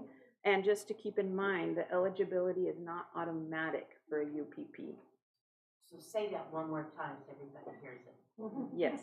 So we will be sending out more information as we go through the next few weeks from our ELOP coordinator, Stacy Benura, and our Educational Services Department. We have the obligation to focus on foster youth students, homeless students, English learner students, and low socioeconomic students. So there are students enrolled in the ELOP program that are not UPP right now, or that may not be UPP next year, but are this year. So we will be communicating with families to let them know whether or not they're eligible. And if there is a change, a family will know. There's a change of circumstance There's within a- your family, Yes, yet you may not qualify. yes, yes, Will you be communicating this with our current partners? yes. So we should get something out to them ASAP. It may already be out. I know that the Educational Services Department, our ELOP coordinator meets with our partners regularly. We've implemented a schedule of regularly held meetings, whereas in previous years we did not have that. So we have definitely maintained communication, and this information, we wanted you and the public to receive it first, and we will be rolling it out again and again so that it becomes part of what we understand. Let the parents swear to. I believe it has been, and we will continue to have it. Yeah. All right, so moving on to independent study contracts. What we are looking at, Is this the long-term or the short-term? 'Cause this I was is a little- short-term. Okay, thank you for clarifying. So independent study contracts, during this time of year, we have a large number of independent study contracts. Sometimes for unforeseen circumstances, we have a family that has to leave on emergency from one day to the next, perhaps due to a death in the family. We've discussed those types of situations. We have families that leave on vacation. We have families that need to go for X reason. What we have found as we look at our data and our trends, we find that we have a different approach almost at each school in regards to the threshold of time period from when a family requests a independent study contract to when it is turned around and provided to the family. So we have a few sites that ask for a 10-day turnaround period. What this does is it allows for staff to have enough time to fulfill their day-to-day teaching duties, but also time to come up with the work that's going to be associated to the independent study contract. We have one site that asks for a 2-day turnaround period, which is much faster than the 10-day period, and then we have everywhere in between. One thing that we do need to consider is the impact that creating the independent study contracts has on staff, on our teaching staff, because they have to come up with the packet. We also have an impact to our classified staff who are in the offices, either making the packets or generating this and getting this out to families. We also have to look at the impact of when a student has an IEP. by law, we as a district have to hold an IEP amendment in order to discuss this independent study contract. So if we simply have a 2-day turnaround window, it may not be enough time for our special education staff to continue providing the needed services that they are providing on a day-to-day basis, and schedule a meeting with families, and for the general education staff to come up with a packet, and for the office staff to issue the packet. So what you will see later on tonight is a recommendation from staff that we consider revising the board policy so that it is a uniform. We do have schools that are requiring that 10-day turnaround. So that is the recommendation in one of the future agenda items for discussion tonight. Whether or not we could move towards a more uniform approach to consider and have enough time for all of those staff that are involved to fulfill their regular duties, but also work with independent study contracts. Our teacher contract is silent to this obligation. So what it would do, it would honor the work that they are doing. The classified contract is silent to this obligation. It is just duties that our staff have been doing for years. But I believe when I talk to the sites, when I talk to our special education staff, and I know what the legal requirement is, we as a team want to recommend something that's doable for our staff.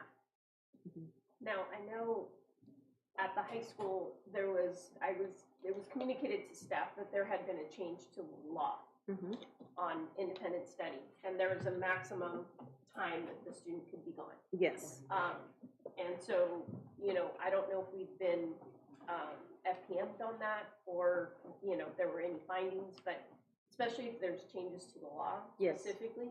Because I know for us, there's a 7-day request. And I think it only, trying to be a little consistent with the family, because if we may have students here and students there, that they're notifying the district at the same time, because it's the same lag time, it's the same turnaround time that is needed. If it's the high school is requesting 7 days, or if it's 10 days, I think it helps facilitate for the family going to the school. So I have to go to this one sooner, but I can go to this one later, or vice versa, right? It just makes the transition to getting them accustomed to what uniform process, especially for independent study, that they're understanding the laws have changed, the protocol is pretty similar, from us to them. And so I think 10 days is a lot, only because you have had circumstances, and then you end up with a child that ends up leaving with no homework. And they're just marked absent. And so I don't know how that affects here with our SAR contracts, but it's definitely something that, then you have to, have discussions around that, right? Yes. So I think it's just a matter of finding that middle ground and working to see what the high school does, and have kind of a similar time. Right? Yes, I appreciate the comments. I think Trustee Grist, do you want me to? Sure. Okay. I think that there's a couple of things that we have to acknowledge. Our kids are young. They don't control. You're 8 years old. You have no control over your parents when they go, or 10-day notice, or the parents are going to dictate what happens versus a high school student. No, I'm still a parent that has to come in. Well, I understand that, but the parents are going to do what they're going to do. And so I think first off, for the requirement for special ed, I think in the initial IEPs, we should have some type of a waiver. Because, if there's a death in the family, there's no way that they're going to go. The mother has died, and they're going to go. And so I think we need to have, what if there's a big earthquake? we have to have some kind of a waiver for these occasions that we cannot provide services for special ed. So we need to have something there that waives off that requirement. In regards to regular though, I mean, we can't have our kiddos taking our Chromebooks. You know, a textbook in I don't even want to think about high school, but a textbook when I was teaching for history was $80. So we have to have alternative assignments. So what I did when I was a teacher is I pulled together alternative assignments that went with the different areas during the year. And I had something ready to go right away. And it was all within the curriculum of the year. And so when somebody had to go away, I had no problem. Boom. And I think if we taught our teachers that this is what we need to do, it's not a headache. It stays with the program. It's, you know, what you're teaching. And sometimes I think we just make a big deal over nothing. Let's simplify it.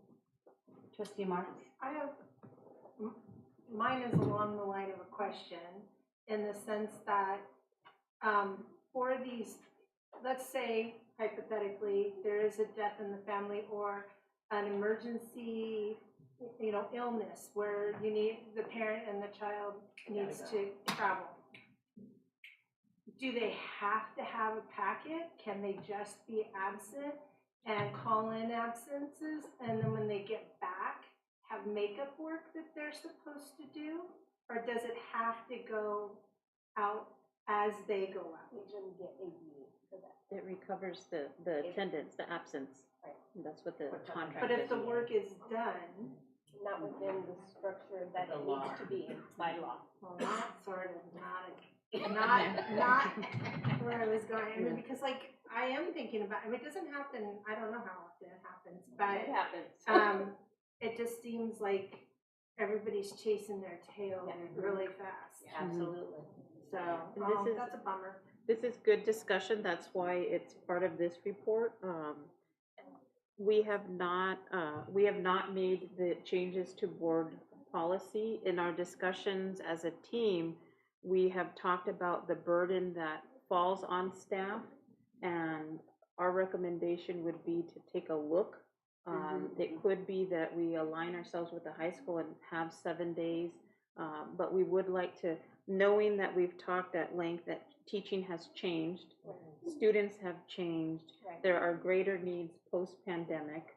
A lot of our textbooks are on Chromebooks now. It's not the physical textbook as much. A lot of things have changed, so therefore, perhaps we should look at our practices and look at the time invested by our staff in creating these independent study contracts. Because if they don't have access to internet. Yeah. This is a informational report and to elicit. So we won't be voting on anything, but it is something that we're thinking about. And we want to make sure that we address it at some point. I think you need the teachers involved, the classified involved, everybody. We have an upcoming event. We are inviting all to the multi-purpose room at R.O. Hardin, February 2nd from 5 through 7. We have a cookout for families. We'll be serving burgers, hot dogs, and the fixings, $10 a plate. The proceeds of this will benefit a longtime classified employee that is in need right now and due to medical. And we are looking forward to this event for that benefit. I want to thank everybody. And it definitely is a team effort, and I appreciate the discussion that the report elicited, and we will move on unless there are any other questions. Okay. Okay, we are on to item 13, consent items. Do I have a motion to approve the consent items A through H? I make a motion that we approve consent items 13A through H. I second. Roll call vote. Trustee Marks? Aye. Trustee Grist, Aye. Trustee Martinez, Aye. Trustee O'Connor, Aye. and I am an aye. 5-0.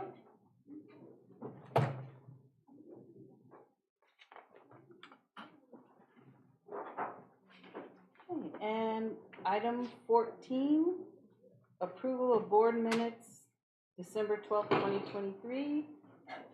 Do I have a motion? So moved. I'll second. Okay, roll call vote. Trustee Marks? Aye. Trustee Grist? Aye. Trustee Martinez? Aye. Trustee O'Connor? Aye. I'm an aye.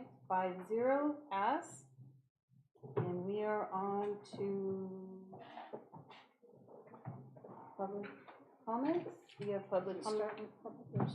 It starts with public comments. So we have 11 speakers and 7 speaker cards.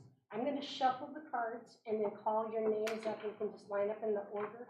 We have 15 minutes for this agenda item. And we'll just start the clock with the first speaker. So I'm going to shuffle the cards.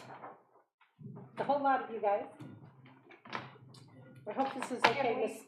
Can we state what 15A is, so that Oh, go it's ahead. to the people at home, they understand? 15A. The topic. Oh, okay, yes. It is 15A, discussion and approval of board policy 6153 and administrative regulation 6153.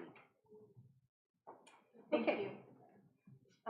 Kai Barrera, Julian Gutierrez, Nathan Flippo, Vince Espinola, please line up at the podium. Alexandria Valeria, Nicole Shelton, Cheryl Rios, Sonia Espinola, Yvonne Flippo, Tatiana Contreras.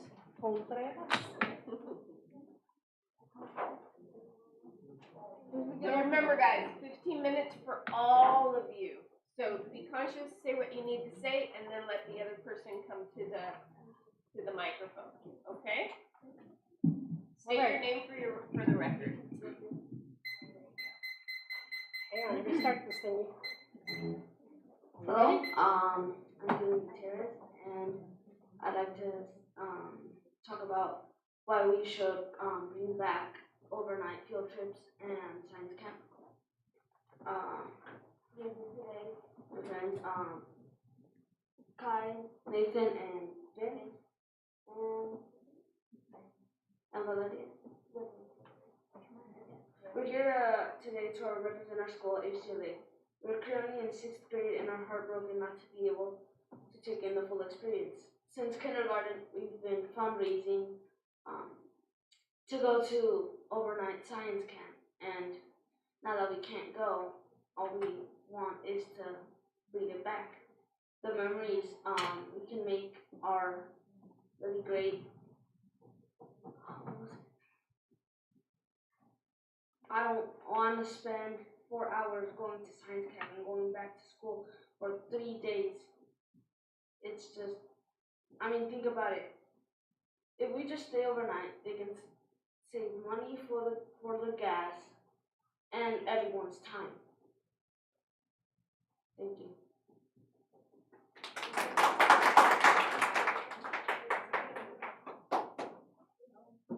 Good evening, everyone. My name is Valeria Enriquez, and I'm Alexandra, and we're some students from Hollis Institute Academy. And we are here to discuss about overnight trips like science.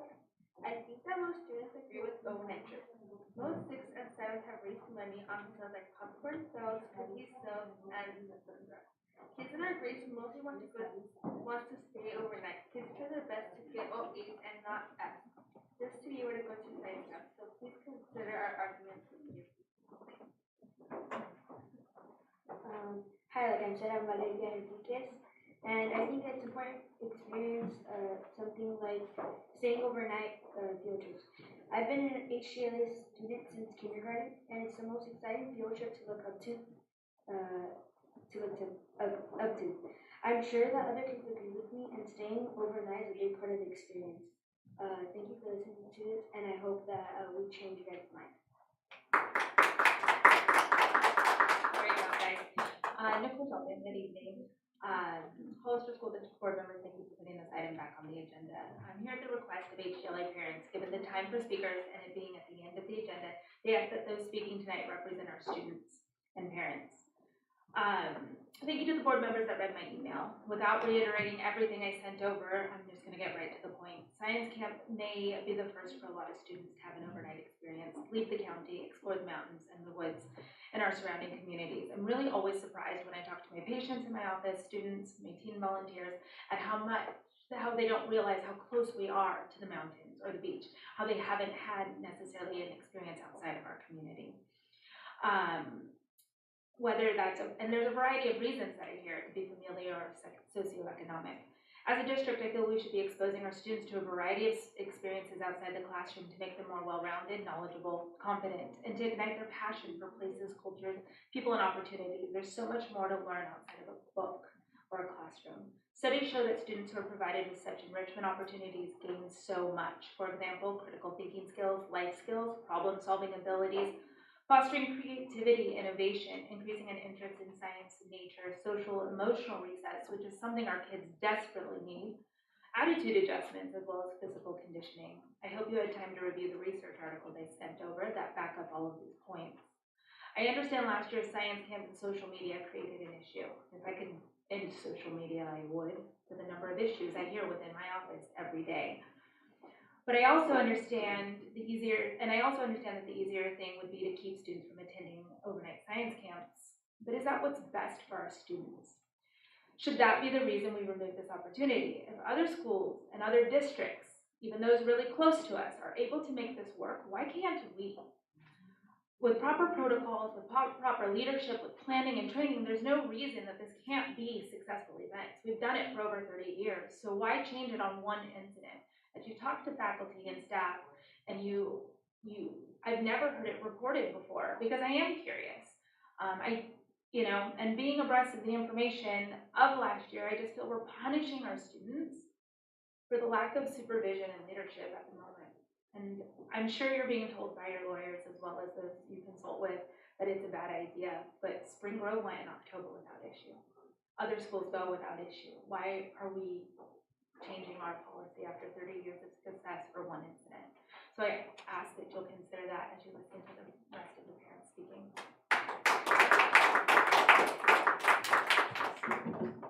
Good evening, Board of Trustees. I am a parent of the district of a 5th grader and a 3rd grader. I am addressing you this evening in regards to your decision to cancel overnight field trips. This comment is meant for you, not Superintendent Sanchez, as changing board policy is up to the board. Attending science camp is a once-in-a-lifetime experience. The activities are enriching, memorable. Students go into the experience nervous, some terrified, and leave with a new understanding of themselves and nature. This policy takes this opportunity away from our students, one of many you have taken away. I realize that unfortunate situations occurred last year at science camp, but truthfully, these sorts of behavioral issues occur at all schools frequently as well. In addition, after asking parents, staff, teachers in the district about science camp trips, many expressed that there was never been a single major behavioral incident during an overnight trip. Surrounding schools, Spring Grove, for example, continue to go. They had a fabulous time. There also has never been an issue of equity. Our community covers the cost for all students to go. And if all students don't have the opportunity to attend, we don't go. This trip brings parents in our school together like none other for the benefit of their children, our students. The same goes for the cadet camp that our school at ASB has the opportunity to attend, but will now not get the chance if you vote yes on this policy. I am asking you to vote no on this policy tonight. Please allow parents to make this decision even for their children.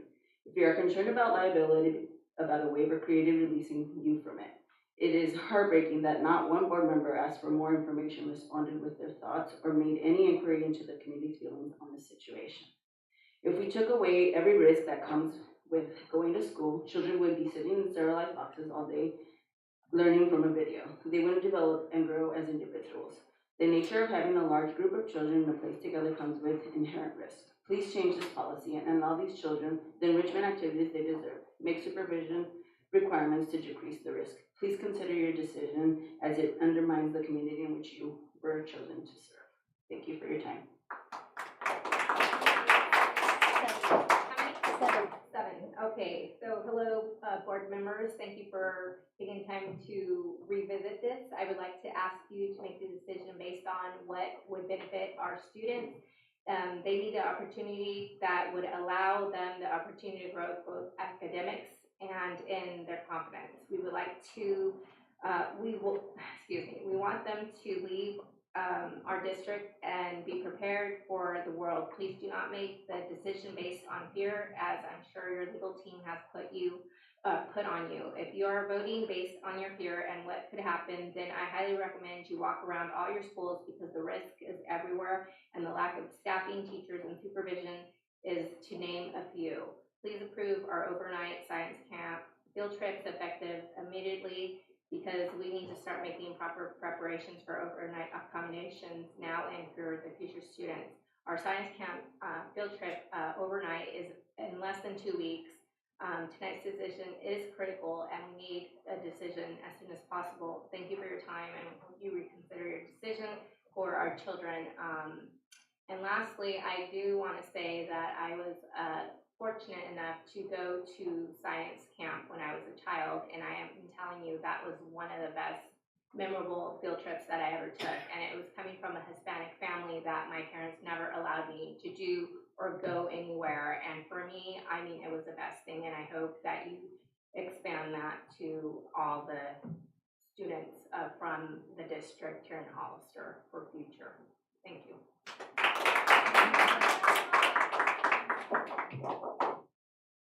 Good evening, board members. My name is Sonia Espinola, and I want to thank you for bringing this back onto the agenda. We're here today in hope that we'll hear an in-depth discussion on the pros and the cons of overnight science camp. We hope there's a meaningful discussion about why or why not this long-time tradition should or should not be continued for our current students and for future generations. If any of the board members have attended an overnight science camp, I want you to think back to those memories. I want you to feel those feelings you felt, the confidence you gained, the knowledge you walked away with. If our school, HDLA, a Title I school, the largest in the district with 850 students, can fundraise to fully fund all of our students' trips, other schools can do it too. We should be the standard in the district, not the exception. We have heard that the board wants equity in our district. Therefore, the board has decided to take away overnight science camp from all schools in the district, because not everyone can afford the cost or the necessities needed for an overnight trip. But in reality, some schools can and will fundraise to cover costs, collect donations to cover necessities, student necessities, which makes us wonder, how is it that completely taking away a learning opportunity is equitable? That would be like making a rule that students cannot take a ball to school because not everyone can buy a ball. Please carefully reconsider your previous decision. Thank you.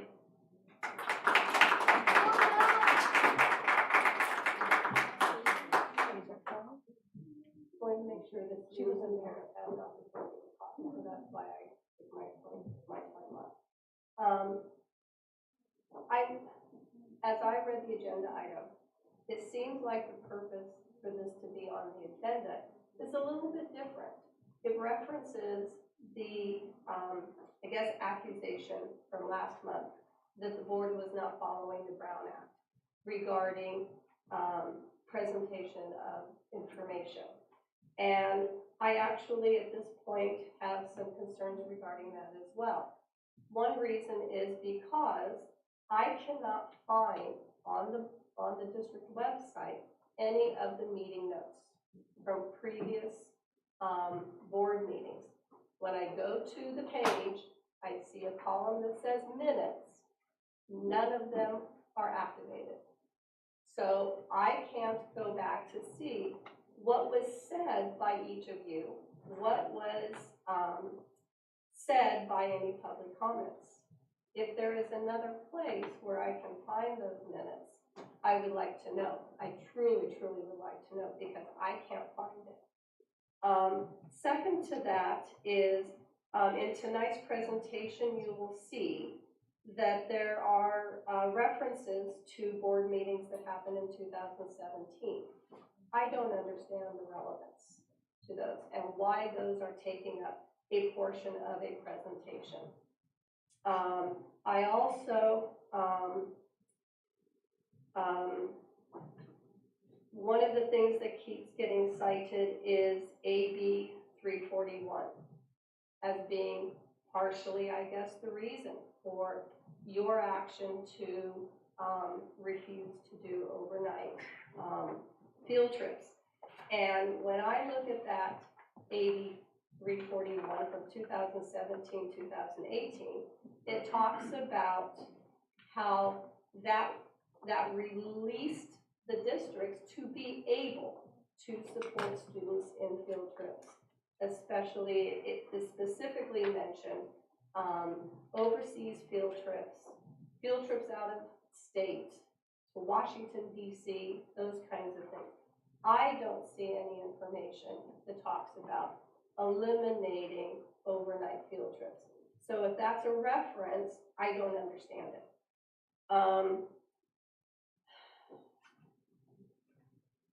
With that, another thing that I think has led people to some frustration is your decision to waive second readings of board policy changes. Whereas in the past, there was a first reading and then a second reading, and there was more time for the community to hear your thoughts, then come back for a second meeting after they've heard it, and if they had something they wanted to say. But now there is no opportunity for that. When I've looked, and I believe these are presented tonight, at your board administrative regulation, the very last section, item number 5, and it's not stricken out, it says, before trips of more than one day, the principal or designee may hold a meeting of staff. It doesn't say that you will not approve field trips of more than one day. Yet, on your board policy, it does talk about how overnight trips will not be approved. Then one last thing, if I might, is when you take a look at tonight's slide on the policy guide sheet, take a look at the very bottom where the arrow is, which is a BP AR 6153. It actually says board policy and regulation have been updated to remove overnight, out of state, and out of county field trips. So if this language stands, then that means all of our field trips can only be within San Benito County. I hope that's a typo. I hope you correct that. Anyway, thank you.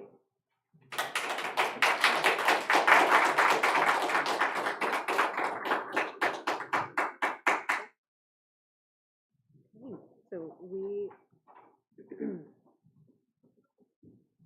moving on to the discussion action portion and the presentation of the item. We will have information tonight that may or may not address some of the comments.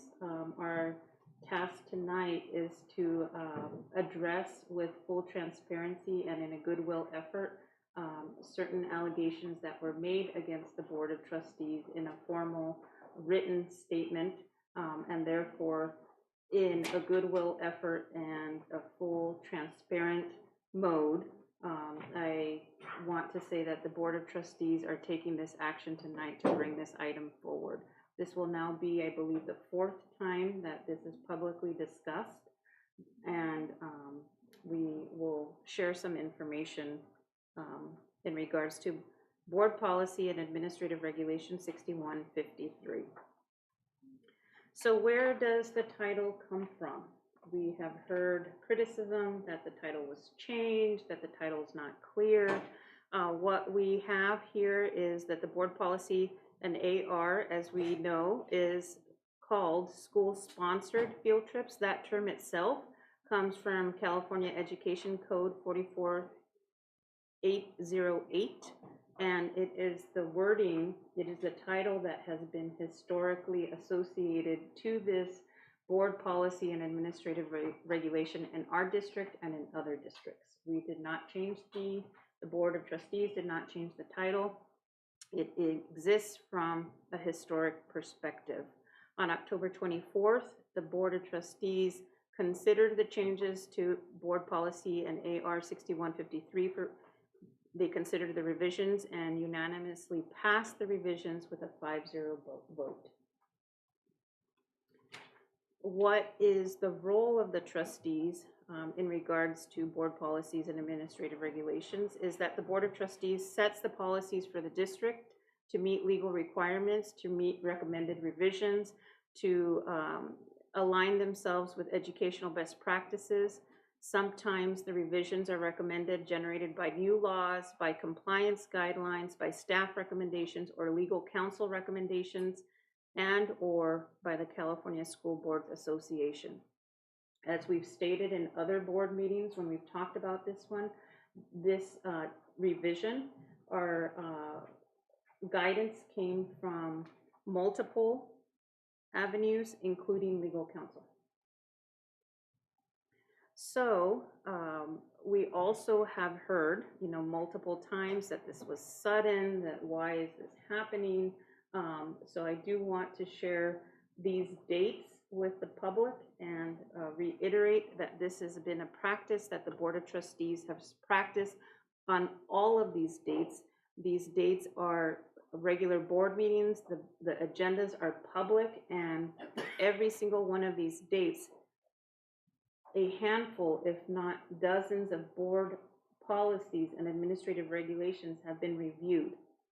We have discussed at length in previous meetings that we were out of compliance and that we needed to waive second readings to get in compliance with auditing agencies such as federal program monitoring. We underwent a big cycle of program monitoring last school year. We are under federal program monitoring for specific programs this year, and therefore it is required of the school district and the Board of Trustees to consider such revisions that would align either with guidance from new laws or guidance from legal counsel or guidance and recommendations from staff. As you can tell, this is a lengthy list that spans over a year, and it is not a sudden practice that the board has undertaken. It is a lengthy and historical practice. So for historical view, if we look at the way that the board agenda addressed board policy 6153, it is synchronized and aligned with how we historically looked at this board policy in January 23, 2018. The purpose here is to demonstrate to the public that part of the allegations in regards to this current board taking a different avenue to agendize this item is not accurate, because this old agenda shows the exact same way. It shows that there were policies listed, that there was a policy guide sheet attached to the agenda item as one of the attachments to this agenda item. We have some of the older agendas that address this as well. And then further beneath the arrow and the gray line, you see how the board voted at that time, and it was a unanimous vote as well, 5-0 to revise the board policy at that time. Again, we look at 2018 as a historical view. The guide sheet at that time is similar to what we provide the board when we were looking at board policies and administrative regulations. In this case, the board policy was updated to reflect new law at that time. This is not applicable to the current time. This is specifically speaking to that time. And this is the one and only time that we're referencing AB 341. And there was a typo. It's supposed to be country, not county. We're getting there. We're getting there. Okay, so we also have February 27, 2018. The reason that we're showing yet another example is to allow the public to know that in full transparency, the board and staff are agendizing the board policies as they have historically been agendized, and a Brown Act violation has not taken place. So we're moving forward. Again, you see the voting down there. It was a 5-0, and the agenda was very similar to what we see today. When we look at the guide sheet, again, at that time, AB 341 was relevant. At this time, we're not looking at that, but this shows the guide sheet and the language that appeared in the guide sheet. So moving us forward now to October 24th, 2023. That is where the Brown Act violation stems from, the allegation of a Brown Act violation. Part of that allegation included that the board took action in closed session to consider this board policy and administrative regulation. As we can see from the October 24th, 2023 closed session, this item is not part of that agenda, and only items that pertain to closed session allowable items are listed. This item was a discussion action item, and it was properly agendized in open session for the board to consider and discuss if necessary at that point. So we look at the regular board meeting agenda. This is open session. If we look where the arrow is, it's under 15A, discussion and approval of board policy and administrative regulation updates, similar to how it appeared in the 2018 agendas that we just reviewed. So when we click on that and we get a little bit more specificity, we look at what staff wrote at that time. Again, we're reminding the public that we have begun the process of reviewing the board policies and ARs for required and or recommended updates, and this appeared on the agenda in October. The listing was such back in October. As you see near the arrow on both columns, you have the board policy on one side and the administrative regulation on the other. School-sponsored trips.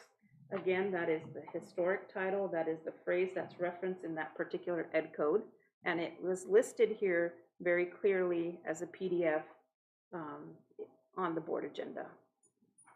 Open session, discussion action. This was a typo where the arrow is. It says board policy and regulation have been updated to remove overnight, out of state, and out of country. I want to clarify that. It should say country field trips.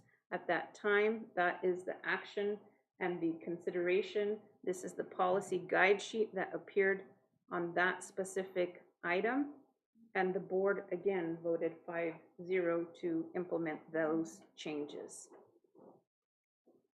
So in an effort to display transparency and goodwill, the board has decided to bring this agenda item forward, restating how I started the presentation, to allow for a complete discussion and addressing the Brown Act allegation violation, because it is the district's opinion and the Board of Trustees' opinion that no Brown Act violation has taken place, nor is it proven because we have all of this evidence that's part of this presentation.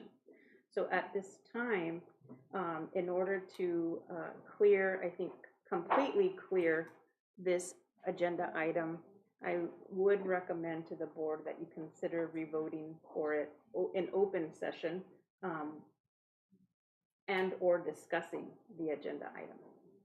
And I just want to go back to the minutes. So the minutes are embedded into historically to go back into, if I wanted to see something at the high school, I could just go to that board meeting, but it's the minutes the month later for that specific board meeting are in there.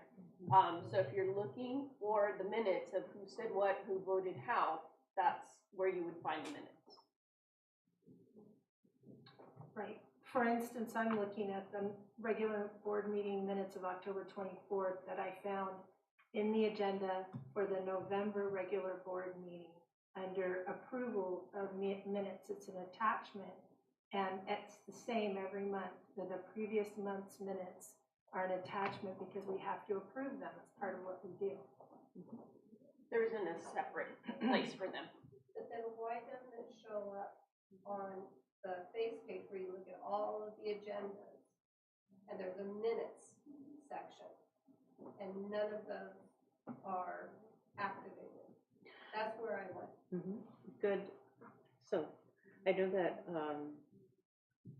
during discussion action, we don't interact with the public, but I know that the board at this time has discussed minutes. So I will address the board in hopes of addressing some of the concerns that have come forward. So Simbly is a new program, new-ish to the district that began a year ago in July. There are different modules in Simbly. For years, since 2012-ish, we had Agenda Online. Right around July 2022 or 21, we switched over to Simbly. There are modules that are not open yet for our district. So every month, we have to have enough time, staff has to have enough time to type out the minutes. They rewatch the board meetings multiple times to capture everything. I do not have the pleasure of doing that, but I know a few people that do. And what it takes is from one month to the next, if we look, for example, on tonight's agenda, we will look at item 14. Every month, it is listed after consent as its own separate agenda, and it is the review and approval, public approval of the board minutes of the month prior. The board minutes themselves live in the board agenda. That is the purpose of, that is how we approve the minutes. So if you go to the November board minutes from previous, you'll read it. You'll find On the October. board agenda, you would find the October minutes. Thank you for the clarification. I appreciate that. Because it wasn't just obvious. Fully transparent. Yeah. Okay. Does the board have other questions for me at this time?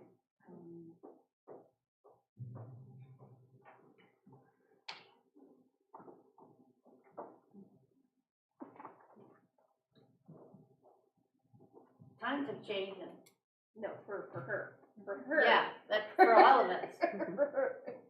We're not, okay, that way, with us. Okay, yeah. Well, she said she wants us to read those. Well, no, That's that's for that would Kathy be to me. give us Okay, directive. so are there any questions or comments? No? I mean, full transparency, this is why we're here, right? And I think I want to commend the board and Superintendent Sanchez for giving us the opportunity and the public the opportunity to discuss the concerns, that were brought forward. We don't generally get to have dialogue. Many times it's one direction and we can't explain background. So I think having this opportunity, and again, board policy, yes, that is the main function that all boards have to focus on. And it is down to what we receive mainly from all of the entities that Superintendent Sanchez indicated. Revisions and, it's generated many times by lawsuits that end up at the state level. And so CSBA and others recommend changes to policy because of those things. And so do boards have discretion to, modify things, yes, but we wouldn't recommend going against the law, because that opens ourselves up for liability. And yes, do we have liability every single day? Of course.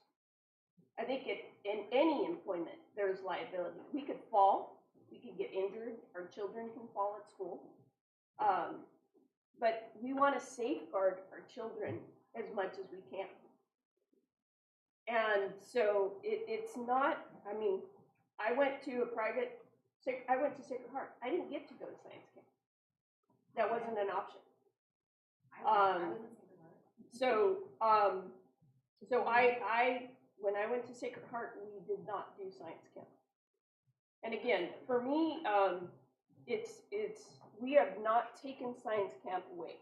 And I think I want to, be able to clarify that. We have not taken any opportunities. I work with migrant students that have never seen the ocean. We take them to the aquarium. We take them to amusement parks. We take them to museums. We take them to San Francisco. We take them to colleges that their parents would never be able to give them that experience.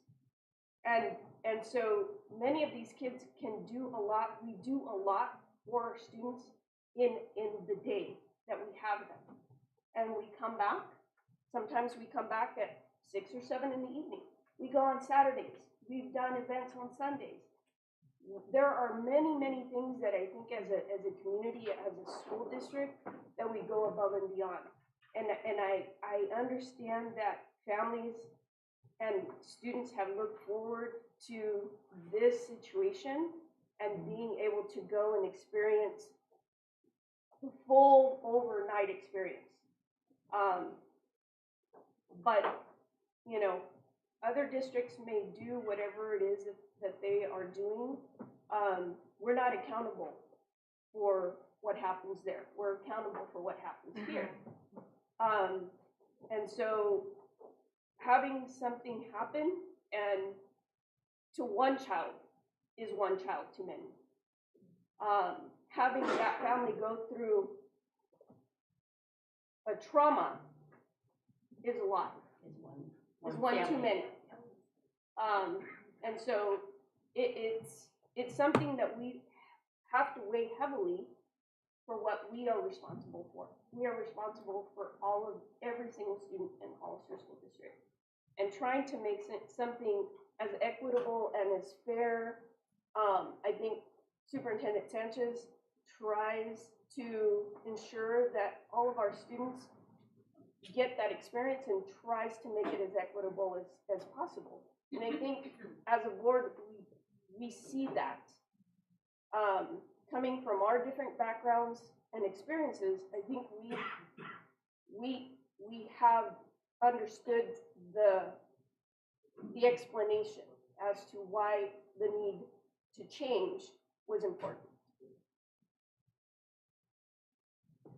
Every board policy that we review and AR that we review, we look at, we take our time, look at it, look at the recommendations that are put forward towards us, and then we make our decision.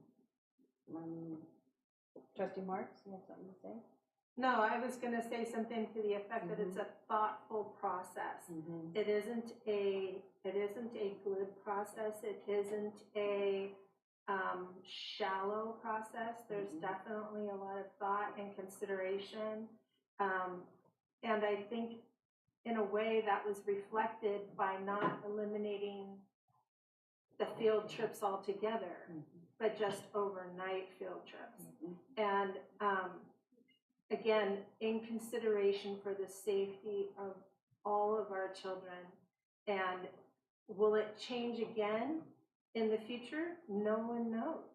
But for this time around, that was the decision we needed to make, and we're going to vote on again for the satisfaction of our attendees. For me, I struggled with this, but in reality, when you really think about it, Our most important part of our job is to protect the safety of our children. And to protect the safety of our children, sometimes we have to make hard decisions. This is not an easy decision. If you think being up here and having everybody talk to you and not like the decision you have made, it is very difficult to be here. But in my heart, I know I've made the right decision, because it is very, very important that we protect the kids. And we are at a time in our history that children's lives are not going to be anywhere near what it used to be. And it's definitely changing. And we have to change with it to protect them. Are there any other questions or comments? Just a real quick comment. I love science camp. When I was in charge of the migrant program for the Hollister District and for the Santa Clara County Office of Ed, as a manager there, I took hundreds and hundreds of kids to science camp. I even stayed as a teacher overnight in the teacher's cabin. I love science camp. Church camp. I was the counselor when our kids went to camp. But my experience has shown me that several hundred kids from multiple districts, this is just my experience, it's probably might not be close to what you guys have experienced, but hundreds of kids show up from multiple districts, and all of their sleeping bags, their backpacks, their pillows, their blankets are dumped in this big, humongous pile as they're getting off the buses. California Ed Code does not allow any of us to search any of the belongings of the students without reasonable suspicion. So therefore, if there's guns or knives or drugs or cell phones or porn or anything in those, we can't search for it. And standing there as a teacher looking at all these backpacks and all this stuff piled up, I'm thinking, I don't know if this is safe. And then we had a whole bunch of our parents, after multiple school shootings with the migrant program, they would call and say, Maestra Kim, my child is not going to go.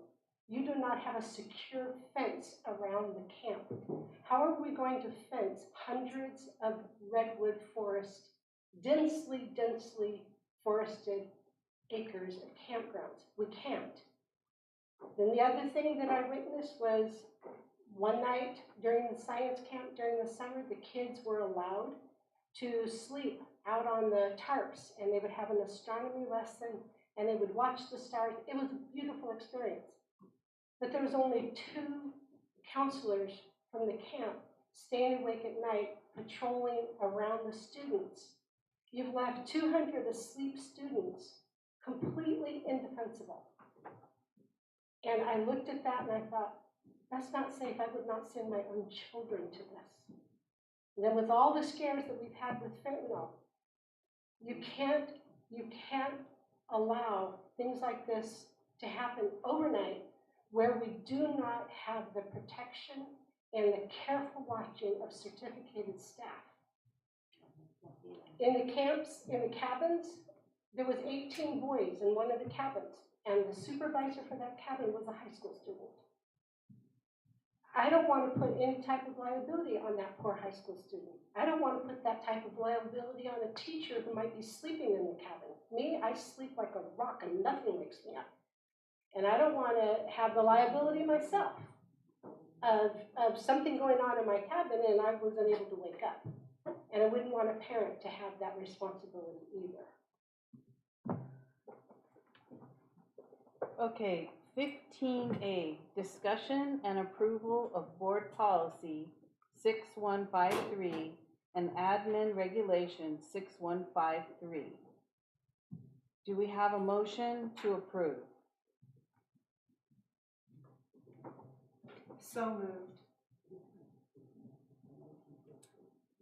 Yes, we do. Do I have a second? I'll second it.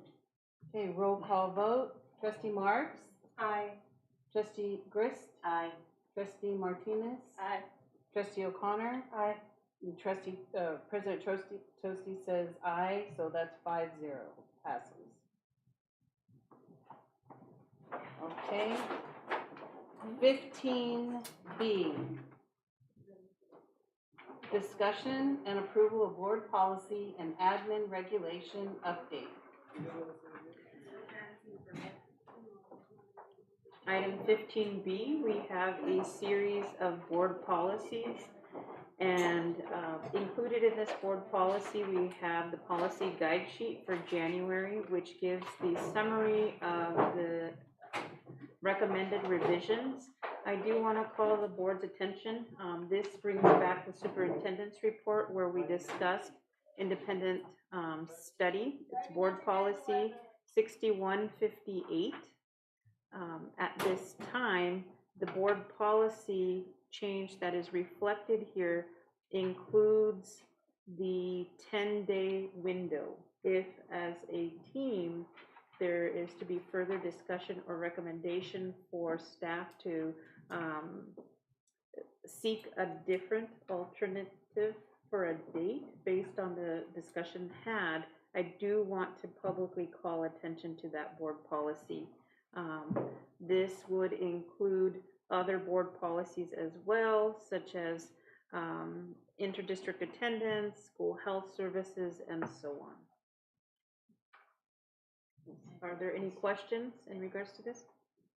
I think I just go back to, you know, in light of the collaboration that we're doing with the high school and bringing some of that piece of this, especially having families going out together. If that would be my suggestion. I don't know how the rest of the board feels about that. Okay. I'm glad we're doing this. Having been a classroom teacher and scrambling to try to get independent study packets together is hard. Mm-hmm. Yes. Do I hear a consistent directive from the board to staff in regards to this specific board policy 6158 or a whole agenda item? I'm in agreement with that. I think that it warrants another look anyway. Okay. Would the board like staff to bring this agenda item back to the, what month is next month? The February board meeting, after consulting with San Benito High School District, and then making public note of what that revision is compared to this revision. That would be great. Okay, is that directive for board policy 6158 as a solo item, or is it for the entire list that we have here? It's just the independent study. Yeah, solo. Okay, solo? Yep. Okay, is the board interested in making a motion? Yes, Or I'll make a motion. Thank you for being our leader. I know where you were gently guiding us.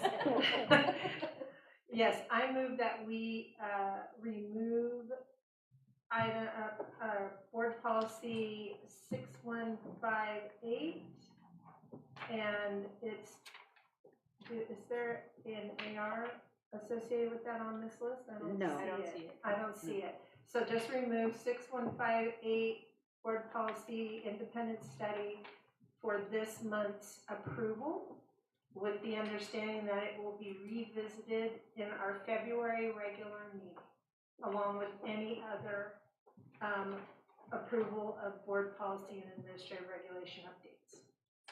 Is there a second? I'll second. Okay, roll call vote. Trustee Marks? Aye. Trustee Grist? Aye. Trustee Martinez? Aye. Trustee O'Connor? Aye. I vote aye. Passes 5-0. Okay, 15C. Wait. 15B, we're still on 15B, right? Yes, because we still have to approve So all the other ones. I also move that we Oh. approve Thank you. all other ARs and BPs under 15B, discussion or approval of board policy and administrative regulation updates. Do I have to name them individually? Okay, great. Okay, second? I'll second them. Okay, roll call vote. Trustee Gris? Aye. Trustee Marks? Aye. Trustee Martinez? Aye. Trustee O'Connor? Aye. And I'm an aye, passes 5-0. Okay, 15C. Discussion and approval of the purchase of a truck for student nutritional services. This is an item that we bring forward tonight that has been a long time waiting. For some time, I would say probably during the pandemic, or since the pandemic, around 2020, our student nutrition department was in need of another refrigerated truck. At that time, there was a massive back order, and months into realizing that it would take over a year for the school district to come up with a refrigerated truck, we made a decision to lease a truck from the Monarch company, the trucking company. And we are very happy to indicate that not only have we been making do with a leased truck, but we've also added routes to our student nutrition department in the sense of we provide hot meals to the rural schools while having this leased vehicle. Monarch Trucking now has a vehicle that we are able to purchase with student nutrition funds. This is not an impact to the general fund. It is one of our funds that always has funding and always has an excess amount of funding. So we have a decision and a consideration for the board tonight to take a look at the price quote, to take a look at what the details are in regards to this proposal. Should the board consider approving this purchase, the student nutrition department would purchase a vehicle instead of leasing a vehicle. I know that there's a great price difference in buying a regular truck versus buying a refrigerated truck. We are not looking at buying a regular pickup truck. We need a refrigerated truck that can transport our food in a safe manner in a temperature controlled environment. Is this a brand new vehicle or a used vehicle? It is brand new. Brand new. So this will meet our needs for A long time. Yeah, it will. And it'll be one of the last diesel vehicles that is allowable to be purchased. Oh, okay. Because they changed that regulation as Right. well. Yeah. And since we're a rural district, it's really important that we get something that uses some kind of petrol. Yeah. I have a question. Being that it's a new vehicle, does it come with a extended warranty of any kind against, you know, I read it does. just a regular It's warranty? not like a car, we can kind of do all that. It just comes with a standard diesel truck warranty. Okay. And then we get a warranty for the refrigeration part as well. Well, that's what I was concerned about. Okay, great. It's $5,000 or something for the warranty. Okay, any other questions or comments? I make a motion that we approve the purchase of the truck for student nutrition services. Second. Okay. And roll call vote. Trustee Marks? Aye. Trustee Gris? Aye. Trustee Martinez? Aye. Trustee O'Connor? Aye. And I'm an aye, passes 5-0. 15D, discussion and approval of mid-year update to the LCAP and the local control funding formula budget overview for parents. As our presenters come up to the podium, I want to say that in the last 10 years since Director Ann Pennington has been in the district, we've gone from pickup trucks and, you know, smaller vehicles in the student nutrition department to in the mornings when I come in around 7:30 and they are leaving, you have a fleet of trucks leaving, and it is just one of the best feelings ever because you see these big trucks with the student nutrition logo driving around town, and I know that they're delivering food to students. So this will be another one of those trucks. So Anne and her team, you're doing an amazing job. Thank you. I'm gonna give you the pointer.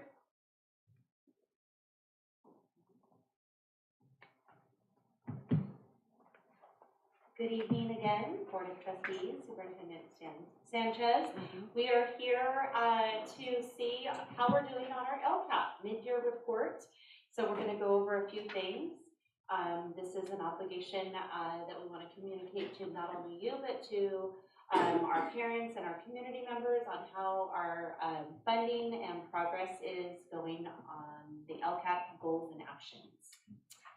So again, here's our vision, our goal for Hollister School District. This is why we, just a brief explanation of the mid-year background. It is a Senate Bill 114 was added to Ed Code, requiring the district to present a report on our annual update of the LCAP. And so here I am. It will include our budget overview for parents, the BOP. So we'll get an overall picture, and then it will dial down into each goal and action and where we are, maybe some explanation, answer any questions on our progress. Okay, so here's the BOP, the budget overview for parents. As you can see, that the adopted BOP was $57 million, and there's the allocations there below. The amount per the budget act is 59 million. So there's some adjustment there. We wanted just to make sure that we're reporting where things are going for local funds and within the LCAP. Okay, any questions on that page? So does that mean we received 2 million more, or we're spending 2 million? So we're in flux. So yes, there's that $2 million difference that we need to address as we move forward. So we didn't receive 2 million more? No. Okay. No. Wishful thinking. Yeah, I know. I thought it might come from the sky. All right. So here are the metrics for this presentation. We have outcome unknown, we have outcome in progress, and outcome known. It's color coded on this report. So some things have not been initiated yet, some have been completed, and some are in progress. So that's our explanation of that. Our expenditures and implementation, again, red would be not started, blue is in progress, and green is completed. So goal 1, here is our goal 1, improved academic achievement for all students annually through quality instruction, effective assessments, timely interventions, and extended learning opportunities. Here's how we've done. So this is obviously just the top few. The link to the LCAP metrics and action data is there it's a live link that can be accessed by anyone in the public. It gives the color status and the mid-year update on where we are with the percentages. So again, just what I could capture for the actions on those two pertaining to goal 1. Then we have our actions. This is our status of each action within the LCAP. So on the live link to the LCAP metrics and action data piece or page, there is a separate tab for the actions, and each has a color indicating they're in progress or completed or not yet started. So you'll see that there's differences in the budgeted expenditure and estimated actuals. Any questions on the ones that are displayed there or any that you viewed for goal 1? Okay, again, it's just a picture in time. This isn't the complete one. We just want to make sure we're communicating how we're doing and where we're going. Goal 2 is safe, engaging, and inclusive classrooms in schools that meet the social emotional needs of all students, measured annually through the social emotional visits of and student self-reporting. So here we have our metrics. This is our basis for the goal: chronic absenteeism, suspension, expulsion, connectedness to school. and our status on the far right side. Then we go to the actions. Again, these are detailed fully in the link that is noted on the top of that slide there, and what we've completed and what is in progress. Any questions on that one? Kinda, yeah. Okay. So when you're looking at the budgeted expenditure and then the estimated actuals for first interim and it's completed, does that mean that there won't be additional charges to that particular, like 2.1 social emotional support position? That's a great question. No, it is, because that one in particular is staffing, so that won't be fully reported or encumbered until the end of the year. Oh. Yeah, so it's completed, we have staff in place, but they all have not been paid yet. Yeah, Thank you. yes, I know, it's a little confusing there. Thanks for clarifying. Goal 3, ensure equity for all students in academic programs and social engagement annually by the number of inclusive classrooms and staff participation in development. Here are our metrics, or some of them that we could fit, and then our actions. So again, you'll see we have trauma-informed practice training that's been completed. I do want to, I'm going to presume that there will be a question, why is it completed if there are zeros? But we do have lots of buckets of money, and so as the year goes on, there's this constant shell game of which bucket is covering which expense. So this is great because this frees up those funds for other actions that may go over, and Beth is a wizard at just, moving things around. Yep, truly. So I did anticipate that there would be a question about that. Any other questions? Then our last LCAP goal, develop high levels of parent involvement, parent education, and student engagement, where all parents are welcomed and expected to be involved in their child's education, measured annually by self-reporting and participation rates. Here is our metrics. So we have an annual survey, the participation in family engagement activities, and then participation in family education opportunities. So all of, Superintendent Sanchez was showing all the different workshops, right? And all the different events at all the different, is that part of what's counting towards, actively seeking parents to participate in, all of these different things that draw attention to, mental health or just different Capturing kids' hearts. No, it's Parent Like the engagement. tech, yes, the tech, ed. What was the Tonight, R.O. Hardin had a literacy night. Right. So there's other examples of parent engagement that we that have would been count towards trying to engage this. families. Didn't they do a parent night on capturing kids' hearts? Yes, and we have last year, and then we have Capturing Kids' Hearts in English and Spanish coming up later this spring. Yep, again, as we have multiple buckets funding multiple initiatives, that is something that we have. We have community schools that's going to be funding a lot of these parent engagement activities. We have the migrant program, so they're all being braided together so that we can say that we are doing these things. And the LCAP is here. So much more. Yes. Yeah, it won't be because of funding on that.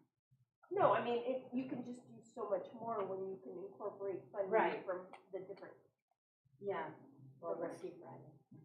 Yeah, and they tend to overlap, and we'll expand those. So yeah, that is what's nice about this. Again, if we are able to cover it out of another bucket, then that frees up the allocation for the LCAP funds elsewhere when it may be needed. Here's our actions for Goal 4, and you can see, for example, parent engagement and education. 45,000 was budgeted. It's in progress.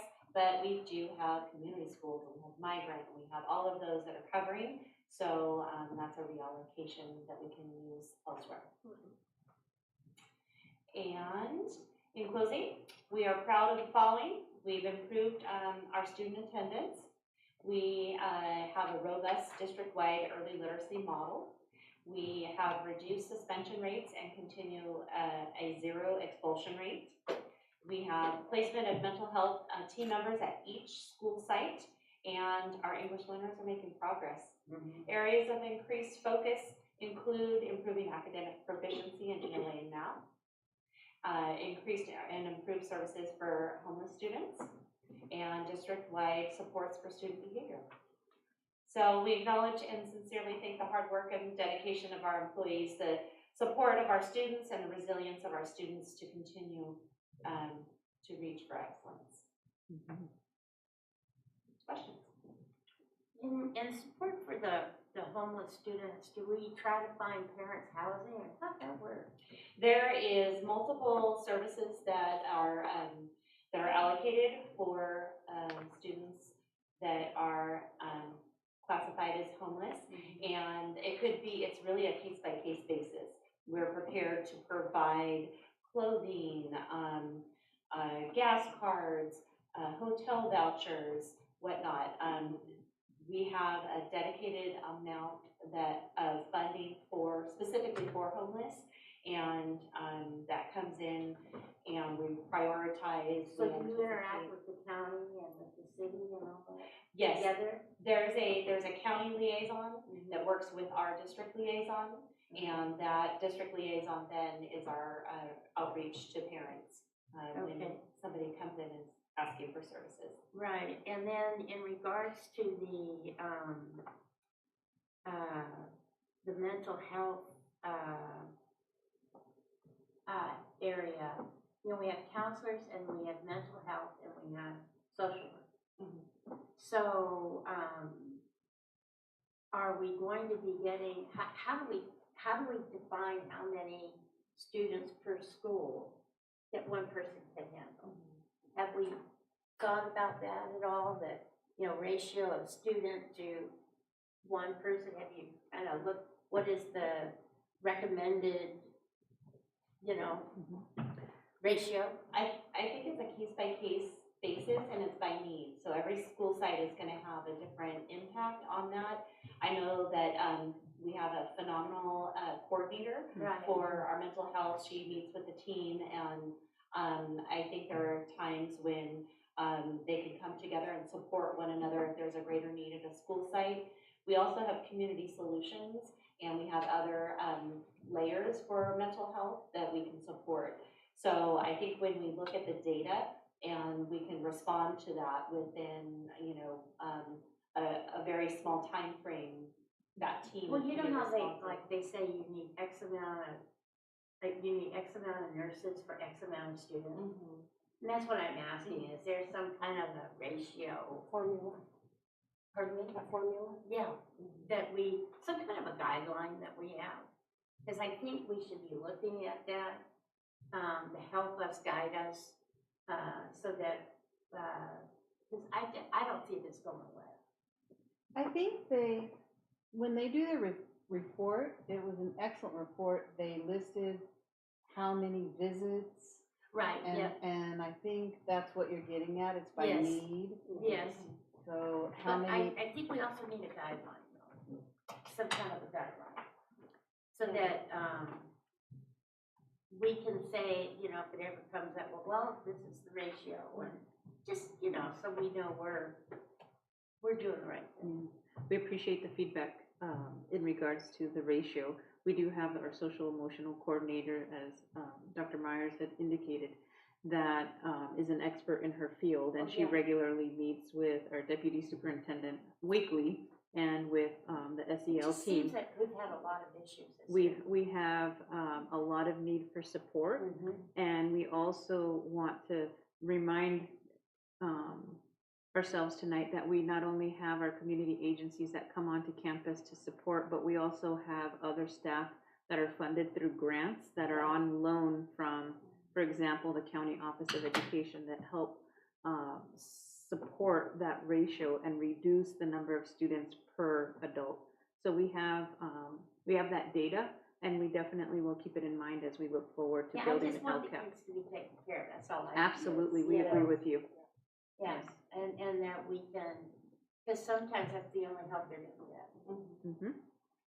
And Eliana, the coordinator, the mental health coordinator, is part of the differentiated assistance team. She'll be doing a presentation next week for the group on the mental health component of. Well, I'm sure you've discussed with the board, how the board feels about this, and that we really need to make sure those children are helped. Good job. Yeah. I want to acknowledge the fact that 0 expulsions. I mean, Pretty good. because right now, I think we may be the only district that has 0 expulsions, and in a district our size, it's unheard of. It's just, we understand, it's a challenging time, right, for our kiddos, and so the fact that we do not have a single one so far says a tremendous amount about all of the efforts, the programs, the teachers, everybody who's involved, right, to help support our kids at all these different levels is transformative in the sense of knowing how to address them in crisis, right? Because generally they'll act out when they're not having those needs met. And so, the suspension, it says tremendous amount. That alone to me says so much, because it's not happening in other districts, let's just say. Kudos. Thank you. Any other questions? Okay, thank you. Can we have a motion to approve? I make a motion that we approve the mid-year update for the local control accountability plan. I'll second it. Okay, roll call vote. Trustee Marks? Aye. Trustee Gris? Aye. Trustee Martinez? Aye. Trustee O'Connor? Aye. And myself is an aye. Passes 5-0. And item 16, board member report. Trustee Marks, do you have anything to report? Yes, I was able to attend the opening of the well at Rancho San Justo, and I was really impressed by the facilities, by the participation of the students as well as the teachers and the social, and they had the students leading like different areas of the well, and they had a script, if you will, and they did amazing. They were really impressive. I thought that the fact that they're going to have a pantry and a closet was also impressive. So I also am looking forward to the upcoming Read Across America on March 7th and reading to the kids at Sarah Vista again, because I was reached out to by them. I had such a great time last year, and I'm looking forward to it. A couple of things are kind of coming up for me, like, okay, when we do the LCAP Roadshow, will that be the time when the board? Yeah, so we'll have a schedule where 2 of us are attending. Awesome. Will we get that Saturday? Kim, did you know we did that before? Roadshow sounds like fun. Yeah. It gives us an opportunity to get with the parents and have another opportunity to be seen at the different school sites and things like that. Yeah. So That's good. I just wanted to verify that we are Yes. going to be doing that. And then what I'm hearing over and over and over again, and I know there isn't anything that we as a board can do about it, but I just want to put it in the air. A lot of what people, parents, students, teachers want in the district could be achieved if we had some sort of a foundation, if we could somehow motivate, and I don't know how they get established or anything like that, but it occurs to me that I think it was when I heard that Mr. Bezzetta was meeting with the city, with the city manager, because I think the more that we interact with our Huh? Our counterparts. Yeah, and the bigger businesses that we have in our county, that there's room to maybe raise funds or think more creatively or anything like that. So it just keeps coming up, so I wanted to give it air during my report. And that's all I have. Trustee Chris? Tomorrow I get to go to an awards assembly to see my grandson get student of the month. You know, it just, I think, for me, the collaboration with the high school, I think was I think very energizing for me, seeing us blend more seamlessly, right, that transition, for understanding and preparing our kids for what's next, right? I think the more that we can work together, and I know the district is working, you know, hand in hand with your counterparts over there, so I think that just makes what we do for our community even that much more fulfilling, right? And we tend to help each other kind of fill in those gaps, right, where it's needed. And I think that appreciation and that support now that we have that we didn't have before is, for me, a great, it's just amazing. And I look forward to more. And I know Saturday we have a collaborative meeting to just work with our consultant to go over a lot of different things that the board does and has to do. So it's our mid-year check-in, so which is good. I think it's very needed, so look forward to it. I just wanted to say I appreciate the way that Superintendent Sanchez and all of you responded to the fire of the apartments at Earl Harding. I got to see all the reports coming in, and it was touching to see the way that our school district and all of you responded with food, with clothing, with whatever was needed, supporting the kids with Chromebooks and making sure that they were getting to school. It was very touching, and I appreciate that. And on another note, there are community members who would love to see, Mr. Aaron, some pickleball courts painted wherever it's possible to paint them in our school campuses that are shared with the Recreation Park Department. Just saying, you know. Just saying. Just saying. Don't you need a net for pickleball? You can bring your own net.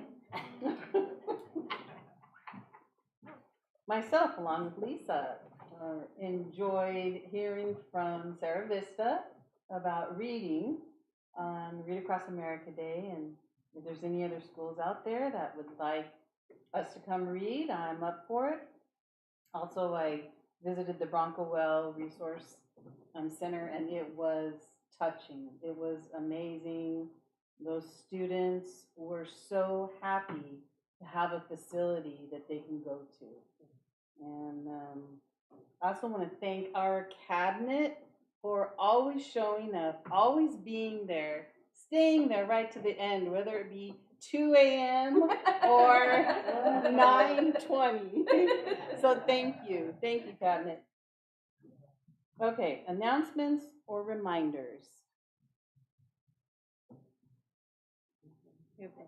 I'm sorry now.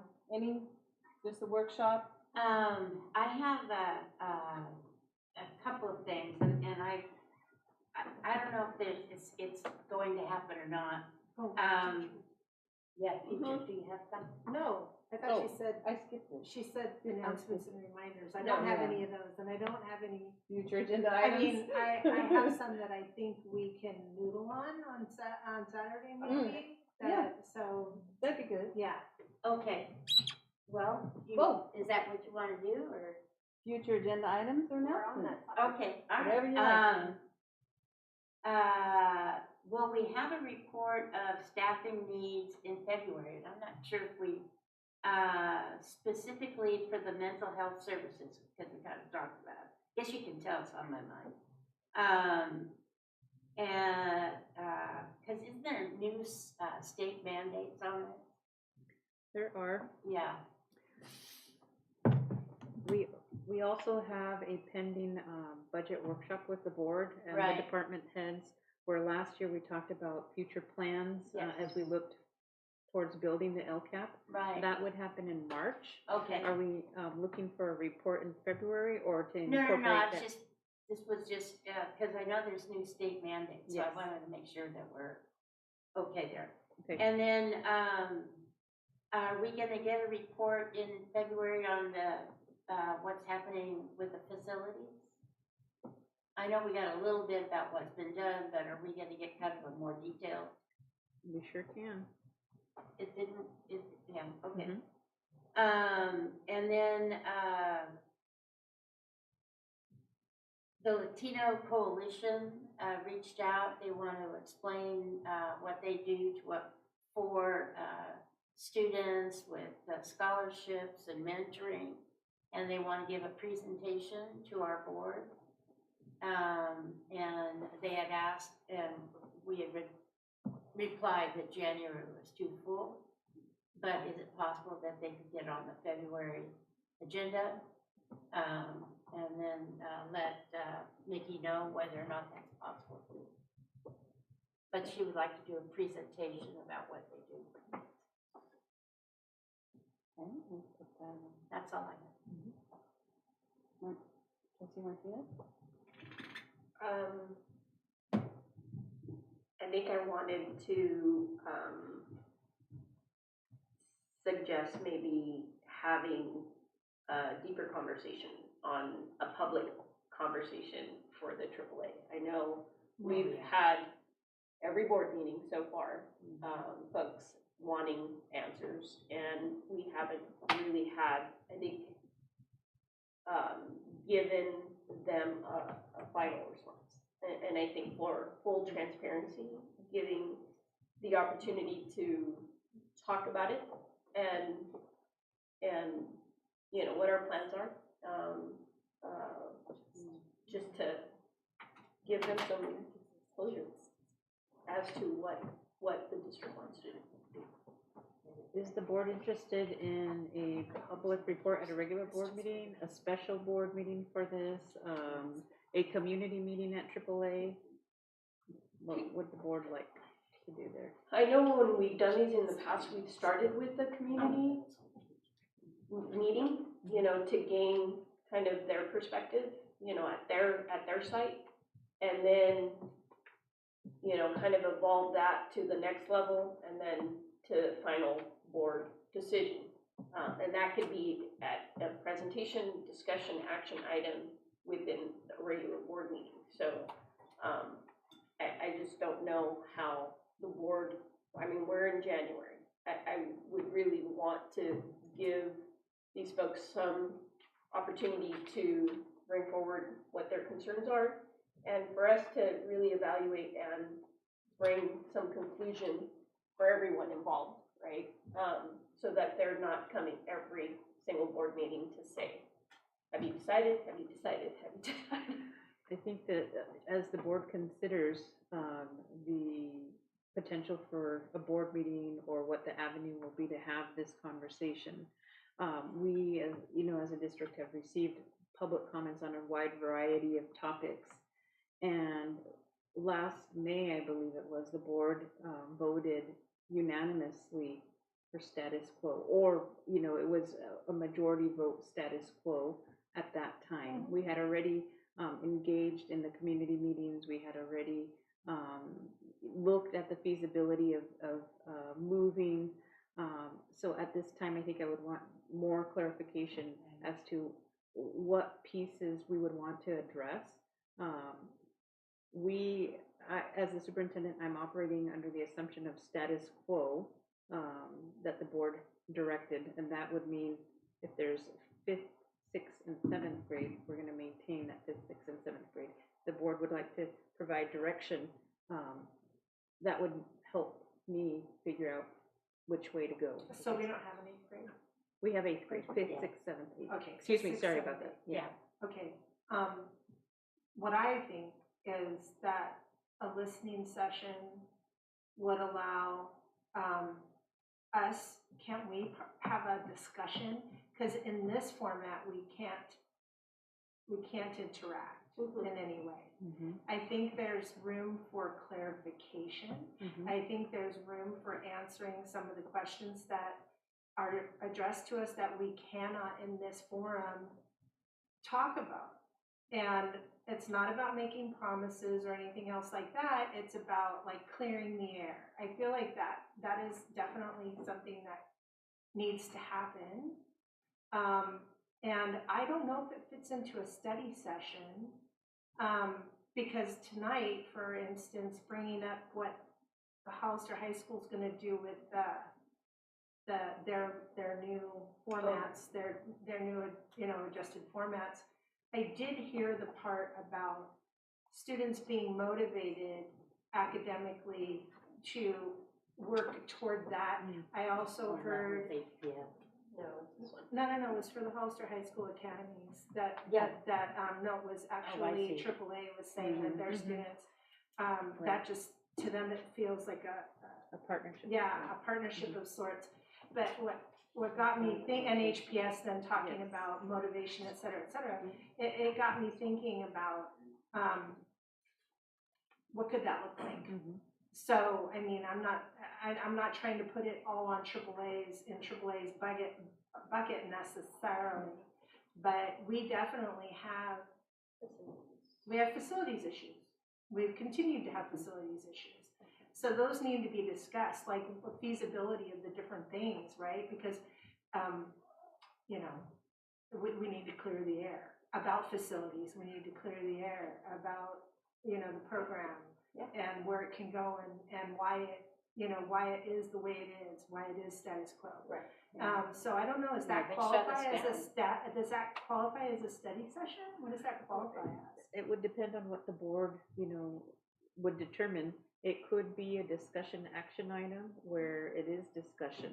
But it is our information. discussion has to stay here. We can't discuss with them. Right. So that's the thing. So then it could, if the board wishes to interact with the public, then it would be a listening session, I would say, probably. Well, or community meeting. Yeah, Maybe a community But town then it hall or would be something. two board members, Only right? two board members. yeah. See, I just feel that they shut us down. I mean, they're the ones that shut us down. Well, that's the facilities last year. I want to Smart address Stay everything there. basically stayed. Yeah, I feel like I'm fine with picking two. We as a board can discuss which two it should be. And, or maybe we have more than one so that eventually everybody gets to interact with that group. I don't know. But, well, I mean, I'm just, Yeah, I mean, throwing it I know, definitely, I know. I'm throwing, gum at the wall. I'm throwing gum at the wall, but I do feel like it's not in a good place right now and that there's room for improvement. I agree. I don't know if I heard a consensus from the board in regards to, would you like time to further consider what the platform I would be think for we this need meeting? to consider again a different platform. I think we need to talk about it more at length. Yeah. Well, Saturday's booked, isn't it? Saturday, the agenda's pretty full. It is full. Part of the mid-years to check in, one of our goals is facilities related. So it could fit under there. But we do have to meet with the consultant before to set that piece of the agenda. Well, maybe we put 10 minutes or 15 minutes in there. Well, if everybody's thinking about it between now and then, we'll probably have a more productive conversation. Yeah. And then, So it could be. I like that. mulling it over, when you are talking with Erica, because generally the president and the superintendent collaborate to figure out what would be the best approach. Right. I'm gonna put it on the to-do list so that we Yes. don't lose sight of it. Okay. I know that it is an important topic and we have consensus from the board that it is an important topic. Yes. So we'll put it on the to-do list and we'll figure out the format. Okay. Okay, any more announcements, reminders? Just the San Benito County Office of Education Spelling Bee is coming up. The preliminary round of competition is at the Dual Language Academy on January 31st. And then the final competition is, I think, February 6th. Somehow I got roped into being spelling bee master again. 20 years, I thought I was done.